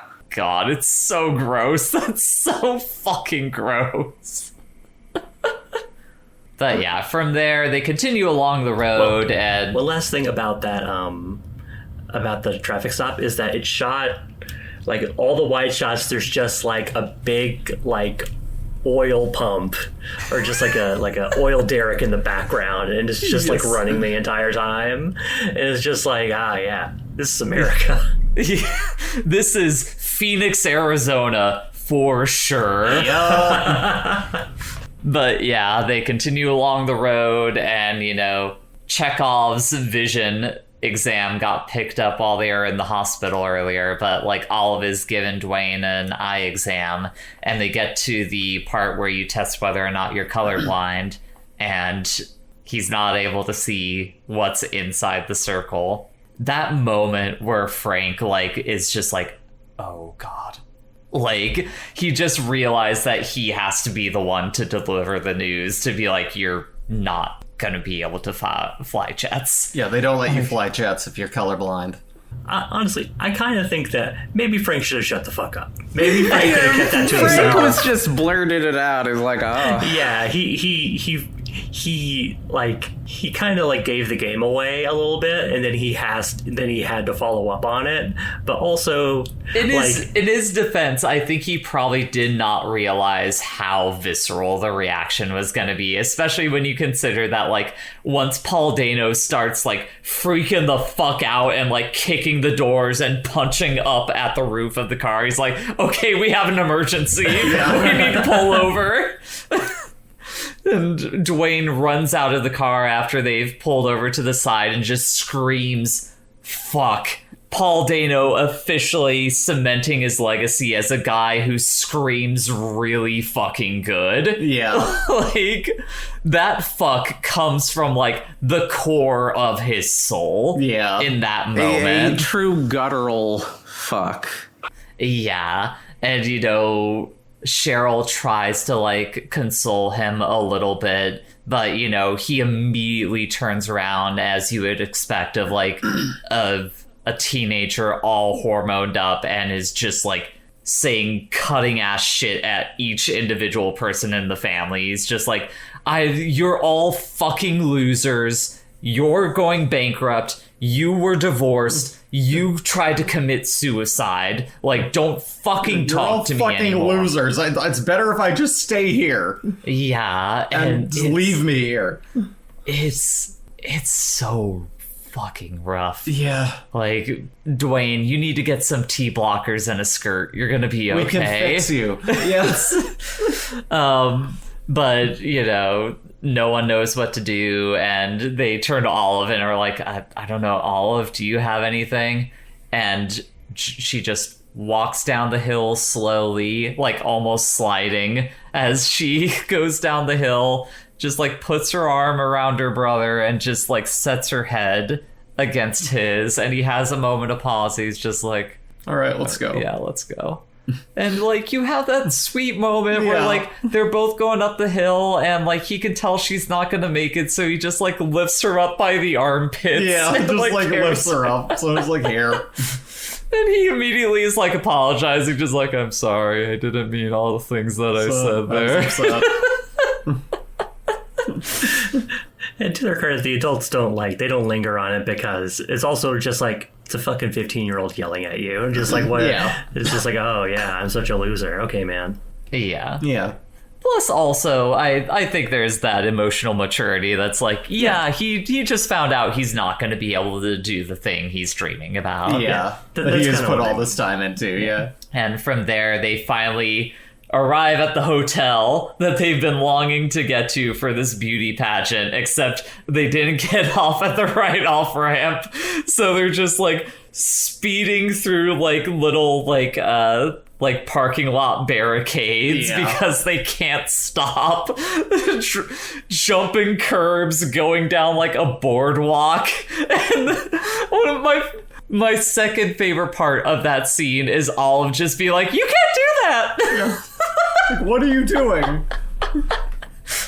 And then also she's like, the hotel's right there. Where are you going? But it's also like they're on like an off ramp. There's nowhere to go. Yeah, the highway is just turning around. Like we're going past it. A moment of true like child naivete where they're just like, why can't you just go over there? Like, why I can't turn around? Yeah. My most favorite part of that whole sequence is like them stopping in the parking lot, Frank opening the door, and it doesn't even slide, it just immediately falls off the fucking bus. Yeah. They it's not lingered on. It just happens, and then Frank is just running towards the hotel. It's great. The Terminator running. He's doing like the best Terminator run possible, where it's like the straight like palms flat, but like his arms are never passing above his hip as they're undulating back and forth. Yeah, a Terminator run that says, I am the most preeminent Prue scholar in the U.S. Yeah. But yeah, they arrive right after 3:00, and you know the lady running the booth is like, "No, we've already shut down our computers. We can't take you. You're 5 minutes late. It wouldn't be fair. I can't give you an advantage." Yeah, and Rich has to get down on his hands and knees and beg her, and the nice guy next to her is just like, "I could just add them in. It's fine." Yeah, just clearly It would like take, the 5 computer minutes. guy. Yeah. Who is just like, I could just do it. It's like, well, that's your time, not mine. Yeah. And He's just like, I am never working with these people again. Yeah, They're he's insane. just like these people. It's like, And boy howdy, Boy, are howdy. the people in this thing insane, because the first I feel like it's kind of ingenious that like the beauty pageant, which is essentially like the final confrontation with American exceptionalism, specifically starts with like the kids in swimsuits. Like that is the first thing that we are seeing, is them in like bathing suits, like showing skin all dolled up. Like it is so disturbing. fucking gross. Like you're just like, why the fuck is this spectacle happening? And like all the parents in the audience are like, yeah, like pumping their fists, like excited. You have Rich in the audience sitting down, and there's just this dude in like a denim vest, like buzz cut head, headphones in, just like clearly the wrong kind of guy to be at a child's beauty pageant. And he looks at Rich and is like, "This is your first time at one of these, Yeah. He's like, is your kid in this? And He's he's like, the worst person in the movie. yeah. yeah." It becomes clear he does not have a kid in this. He does not have a horse in this race. He's just here to look at the horses. But yeah, this goes to the thing that, Evie, you were kind of talking about, which is just like how normal the family is, like how good of a job the writing does at like really grounding like every character in this movie in a level of normalcy. Like once they get here, the movie is effectively saying like, no, it's okay to be like just a normal average human being with nothing outstanding going on in your life, like at least by like the mainstream standards that we expect ourselves to like live up to, be it in femininity or masculinity. Like this, you end up looking like a fucking parody of those aspects of a person when you make that your whole deal. And the way in which this movie grounds the family in the average just kind of highlights how normal like the miniature little tragedies and ways this family are falling apart are to like just everyone. Like the ways that Richard is fucking up with Olive and Dwayne are just commonplace things in the American household. And we see how that has like dug its claws into those kids with like all the different interactions that we have talked about throughout this podcast. Like Olive already has these fucking insecurities about herself, and Dwayne is already like striving to be like the cowboy, the silent, strong, masculine figure who like never falters. Yeah. Ever. Like they have not even like either started puberty or gone all the way through puberty, and they're already trying to be these like monuments that the culture has set up around them. Contrasted with the beauty pageant circuit, it's pretty normal. Yeah, exactly. I did like the moment where... Oh, go ahead. Oh, no, you go ahead. You might be talking about the thing I was going to talk about. I mean, probably not. I mean, because I was just going to talk about. I liked again, just like I like the moment that Olive has with Miss California. Oh, yes. Oh yeah. Where's... Oh, yeah, you talk about it. She is just like extremely normal. Yeah, like she asks her, like, do you eat ice? What's your favorite, like, ice cream? And she's like, oh yeah, my favorite is like Chocolate cherry Garcia. Yeah. Yeah. And like they're walking away and Olive's just like, she eats ice cream. Did you hear? It's like, yeah, she's a normal fucking person. And also during the end dance sequence, Miss California is the only one aside from the family that's like, yeah, I love this. Yeah. But okay, the thing I was gonna talk about is like it's why Frank makes for such a good counterbalance in that family dynamic. One, because he is the exception, and also he is the one outlier in terms of like heteronormativity in this, arguably in this whole film. Like he is gay. He is the preeminent like Proust scholar. He is someone who is pretty well in touch with his emotions and like I would say who he is as a person. And like him and Dwayne are like sitting in the hotel lobby as like these beauty pageant kids run by and they both just look at each other like we need to get the fuck out of here. Get out of here. Yeah, let's get the fuck out and of this. they have like this great moment down at the pier where like Dwayne is like, I wish I could just like skip all of this shit and like, you know, be to the part where I am successful. And Frank has to break it down and be like, no, let me tell you about Proust. This dude, fucking loser, like spent 20 years writing a book, but also he's the best writer since Shakespeare. He looked back on his life and said like the best part of his life was like the suffering that he went through, like all the good times, like that doesn't mean shit. And you know, because that made him who he is. Yes. Like you could argue that there's a little bit of romanticization of, you know, of suffering in that. The suffering. Yeah. But at the end of the day, I think it ends up being more of an existentialist like kind of thing where it's like understanding the process. Yeah. Like the thing that makes you who you are as a person is like everything that you have gone through in your life. It is not only the suffering, but is also those small warm moments like you were talking about, Evie, like the mechanic, the guy that like got them registered, like all of those little things are what bring you to where you are at the end of your life. And that ends up being the thing that really brings it home. And as it's like, Dwayne, you want to skip through like high school, man? Those are prime suffering years. That's where the best amount of characters is going to come from. You can't skip through the suffering. You have to play it. Oh man, you should play the suffering at some point, Bridget. That's a video game.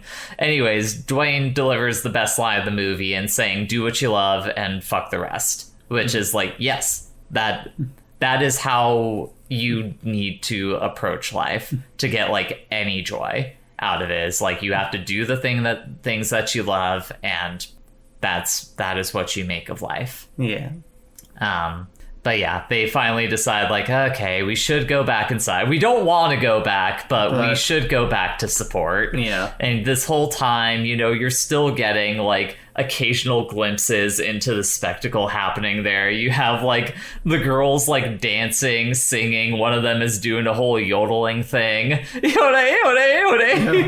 got the MC who sucks. He's the worst. God. The MC who is he's like the non-parody version of Baby of the Year, man. Yeah. From I Think You Should Leave. Yes. Yeah. Him singing to them and just like with that big ass grin. The and look it's just, like, that singing Olive has on her face when he's right next to her singing the Yeah, America the Beautiful. a bunch of children America the in Beautiful. bathing suits dolled up to someone singing America is a very... It paints a picture. It paints a picture.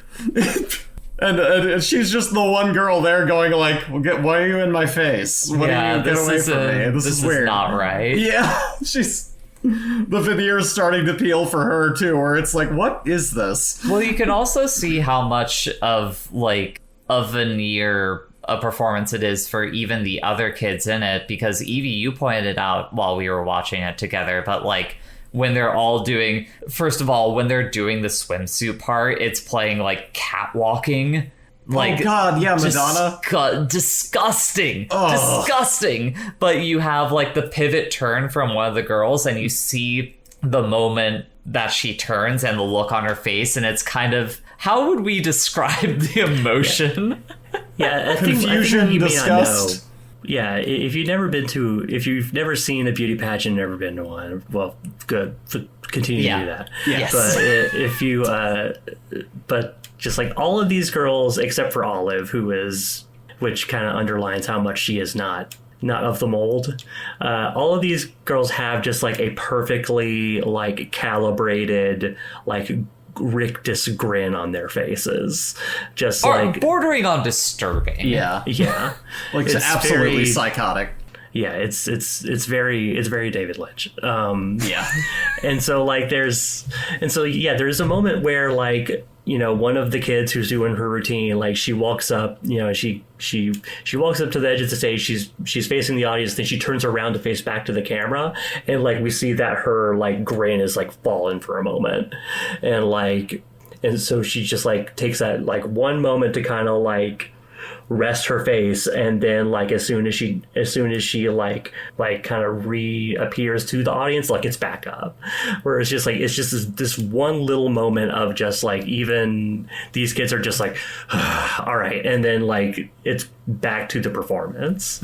Like just highlights how insidious like the performative nature of, like, I don't want to say we live in a society, but how performative like being an American is if you like are trying to be a successful person specifically. Like it is all about appearances, like more than any fucking thing else going on in your life. Yeah, and a beauty pageant is just like, it is that, it's all appearances. Like it's the whole damn thing. The family all congregates in the dressing rooms, like right before Olive is going on to do her talent show, like dance act, and pretty much everyone aside from Cheryl is like, we can't let her go on. We cannot let her do this. Like this is a mistake. These people are fucking insane. Yeah. I don't want them judging her. Like, but Cheryl has like the right.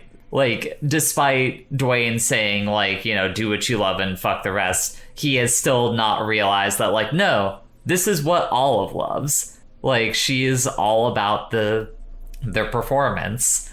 And Cheryl notes that, and you could tell that even she's not feeling great about it, as, like, the stagehand is, like, taking her off. She's like, oh, fuck. What have I done? Yeah, and the stagehand played by Marilyn Rashkia. I don't know how to pronounce her last name, but she is a major character in the show 24. That's where I fucking recognize her from. Jack Bauer's daughter, or is it the like female? Like the kind of like voice in his ear. Yes. Yeah. Wild. Yeah, she's on basically the entire run of that show, and also is in this movie.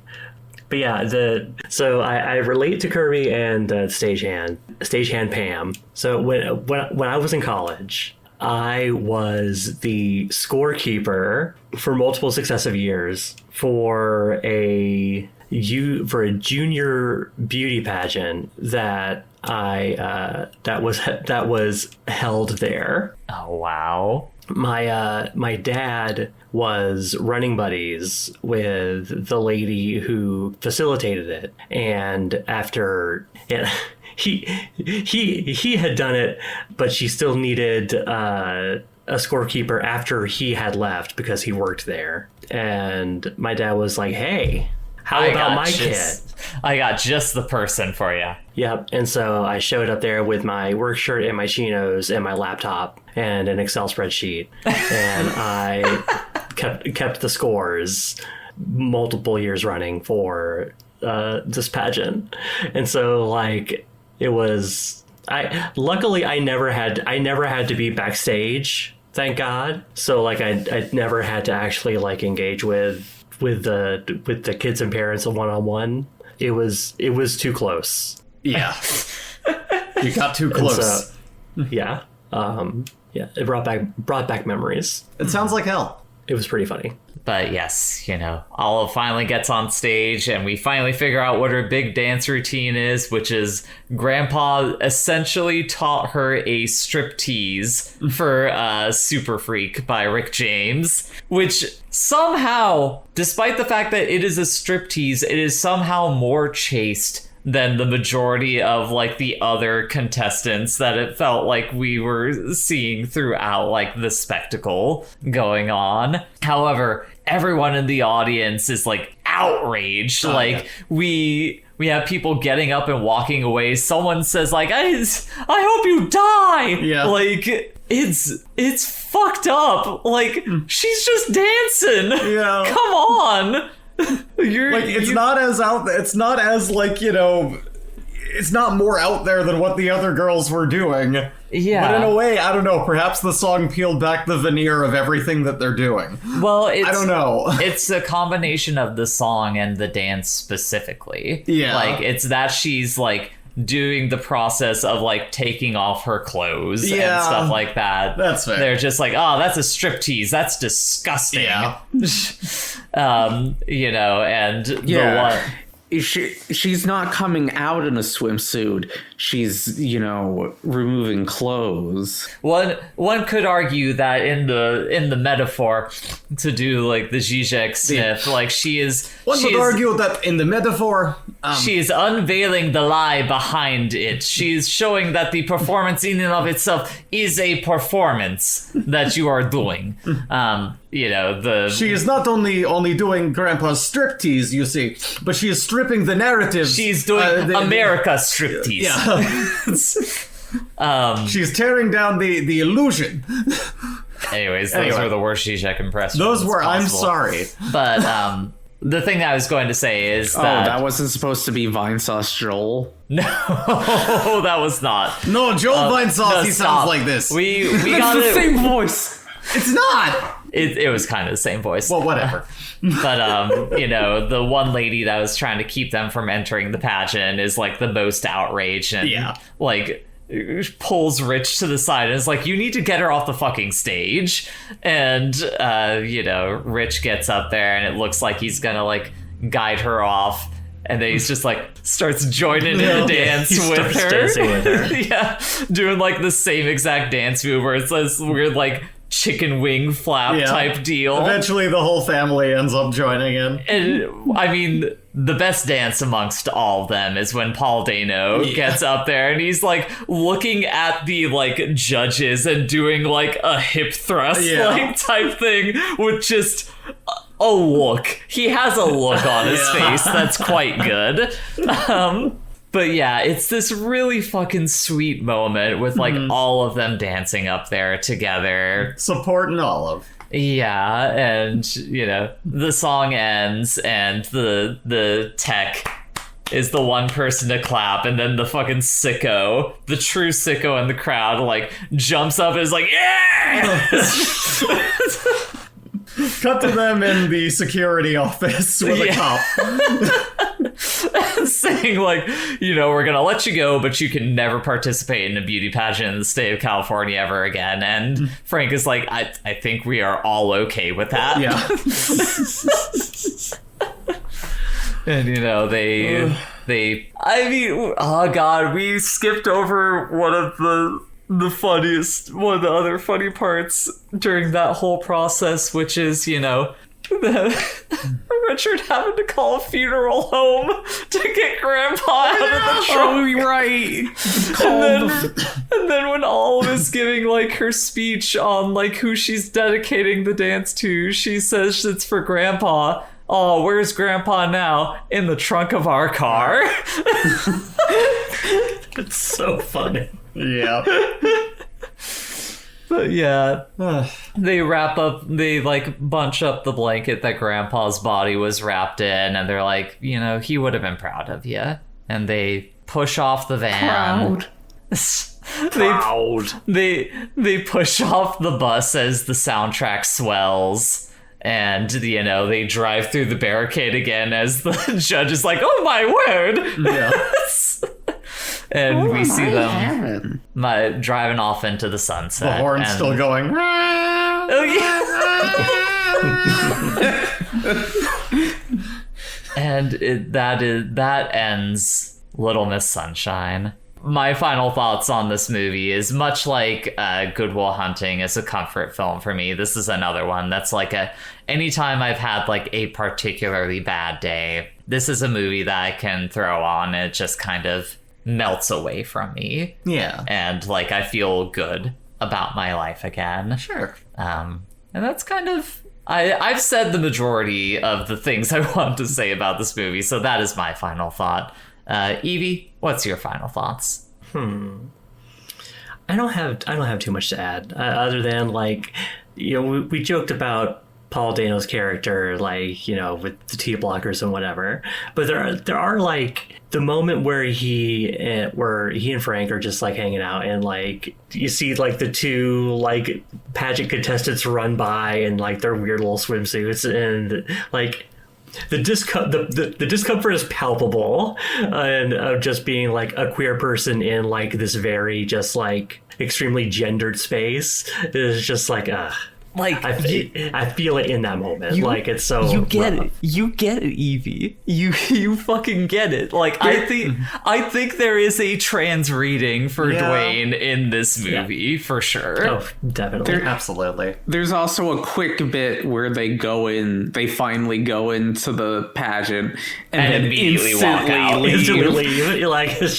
too much. It's too much. It's seen like Dwayne has to be some kind of queer, like for them to specifically like sanction off like him and Frank in that like last big conversation the two of them have. Like the fact that the one visibly queer person that you know of in this movie is talking with Dwayne, like it's probably not intentional, but that's like one of those like subconscious, like this feels like a moment here. Yeah, and I have to say, I was just gonna say, like, that moment, like, really resonates with me every time you throw this on, just because, like, it also gives you this, like, it's another nail, like, kind of, it's another moment just kind of nailing down the, like, as much as this guy started the film as, like, this guy who tried to kill himself, who was hospitalized, that everyone's kind of tiptoeing around, was, like, the smartest of all of them, as it's been talked about. And, like, he gives this really amazing advice that helps, that helps that character break through that and go, yeah, you know what,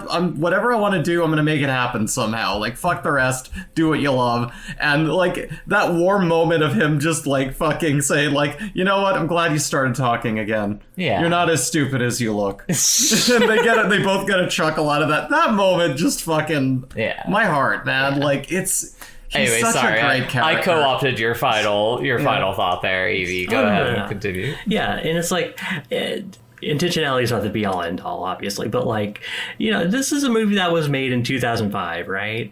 And so like it can be easy to forget like how rare out and out depictions of queer people were in the culture, especially like movies with like, movies like this that got traction. Like it was still like pretty scant compared to where we are today. And this is particularly during a time where like we're like, don't say gay.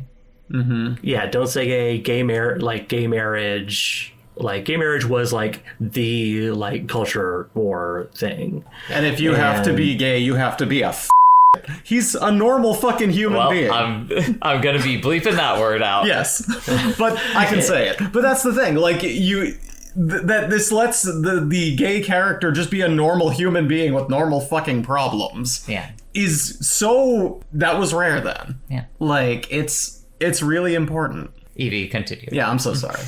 No, it's okay. But yeah, it's just like, it may not be intentional, but like, it wouldn't shock me if like that's something that they were at least thinking about. Like, because like making Frank gay in the film, like, that's a choice regardless. Like, Bridget, you got any final thoughts on this one? This movie's good and fun. Just saying what you all have said. Frank it's kind of surprising to have a gay character and it just not be the butt of every joke in the movie, and actually giving him more character than well, check out this fruit. Yeah, he's kind of the smartest of all of them, really. Yeah.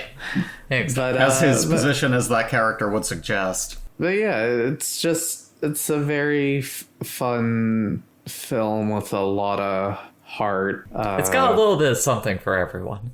Yeah, it's got a IGN little 8.5. something for everyone. Whether you're into comedies or cocaine.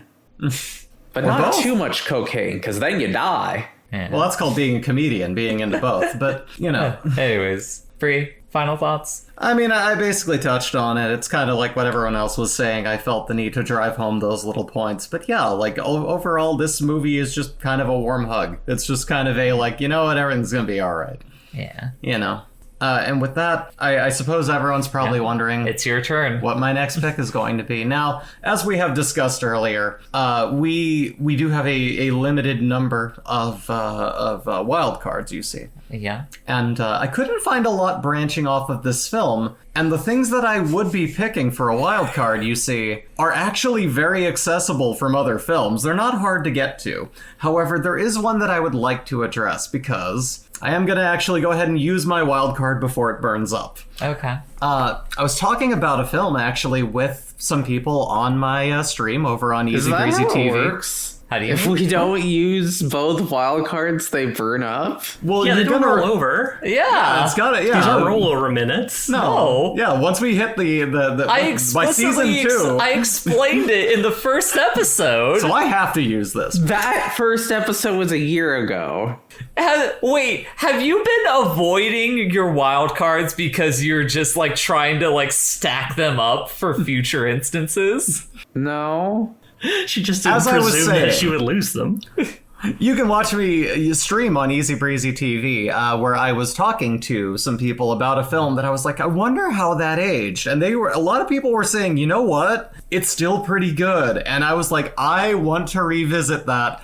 I think, crossing over the worlds here, I might force that on the podcast. Everyone, we're going to revisit The Princess Bride. Oh, okay. Yeah. I have never seen that movie, so that would be a first fine time. with me. I've seen that enough times. It would be my first time. I remember really liking it, but it's one of those things I'm like, I want to rewatch that. Inconceivable. Yay, we get to talk about Wallace Shawn and Andre the Giant. Andre the Yay! And Carrie Elwes, Peter Falk's in that movie. Mm-hmm. Yeah, it's just Okay. yeah. I'm looking forward to it. I've always heard good things, but I have never checked it out. It's a cute film, from what I recall. You've gotten your plug out of the way, aside from your blue sky. What's your blue sky? that they can My find blue you at? sky, you can find me at Snesbo, ASNESBO. You can also use that in vgen.co/ASNESBO. A Snesbo as in a lesbo, but Super Nintendo. Ha ha ha, me so funny, right? So you can find me there. If you want to commission me, if you want to see my art, you can find me with the VTubing. I play video games. That's about it, though. Okay, for sure. Bridget, where can the people find you? They can find me at Twitch. Will she get it this time? TV/Sasquatchalist. Yes, Where she got it. obviously, this is delayed. I'll be on Zanja's stream again, doing Hell yeah. Cuso Grande. One can assume that you might be guesting a few times in the future. Yeah, I might be guesting with her. And by the time you listen to this podcast, I most certainly will be done playing Space Chimps. Evie, I think everyone will be done with you playing Space Chimps. Evie, Don't make me pick Space Chimps is a real movie that you can pick. do Please We're not don't. going nuclear. Don't No, do that. this is the Evie, friendship arc. can people find you on the internet? No. Awesome. Can't find. That's not true. You can find her on my streams a lot of the time because I love having her on. That's very true. I will guest on Sass's stream sometimes. Sounds good. You can find me on the internet, but I'm not going to tell you where. But you can find the podcast at putontheList.bsky.social. You can find us at putontheList.neocities.org. You can find us anywhere major podcasts are sold. You can find us at Wife City Productions on YouTube.com. Please like, comment, subscribe, share us with your friends, leave us questions on Blue Sky. Yeah, that's the most important one. Don't worry. Comments, do that if you want to. Definitely send us questions, please. but also send us questions, or you go could say where no question has gone. Wow. Before and it's gone. We've got our questions have gone some pretty wild places. So if you could stake a claim. Oh! I have an important thing. When I'm gonna have my 4-year stream anniversary on VOD. I forget, was it recorded when we talked about the follow-up to Shrek's circumcision? Yes, it was at the beginning. It was at the very beginning. Check out that VOD if you wanted some additional put it on the list content about I was Shrek's going to say, circumcision. you can also email the podcast at wifecitygaming@gmail.com if you want to. However, for now, we must sign off. Thank you for tuning in, everyone. Bye. What are our names? Who are we? That's Jay, I'm Bree, that's those two. Bye, everyone. Professionalism. Don't worry about it. What we view's connected by cast or crew, deciding the next film, that's the gist. Put it on the list. This whole segment brought back bad. Want me to take a quick time out? Oh, no, She you can needs- go ahead. I'm going to use the restroom, but you can continue. Okay. I mean, are you sure you want to miss this? This is the Evie lore. Okay, yeah, you go ahead and hold off on it for her. Okay. Then I'm going to go get a drink. I'll be right back. Okay.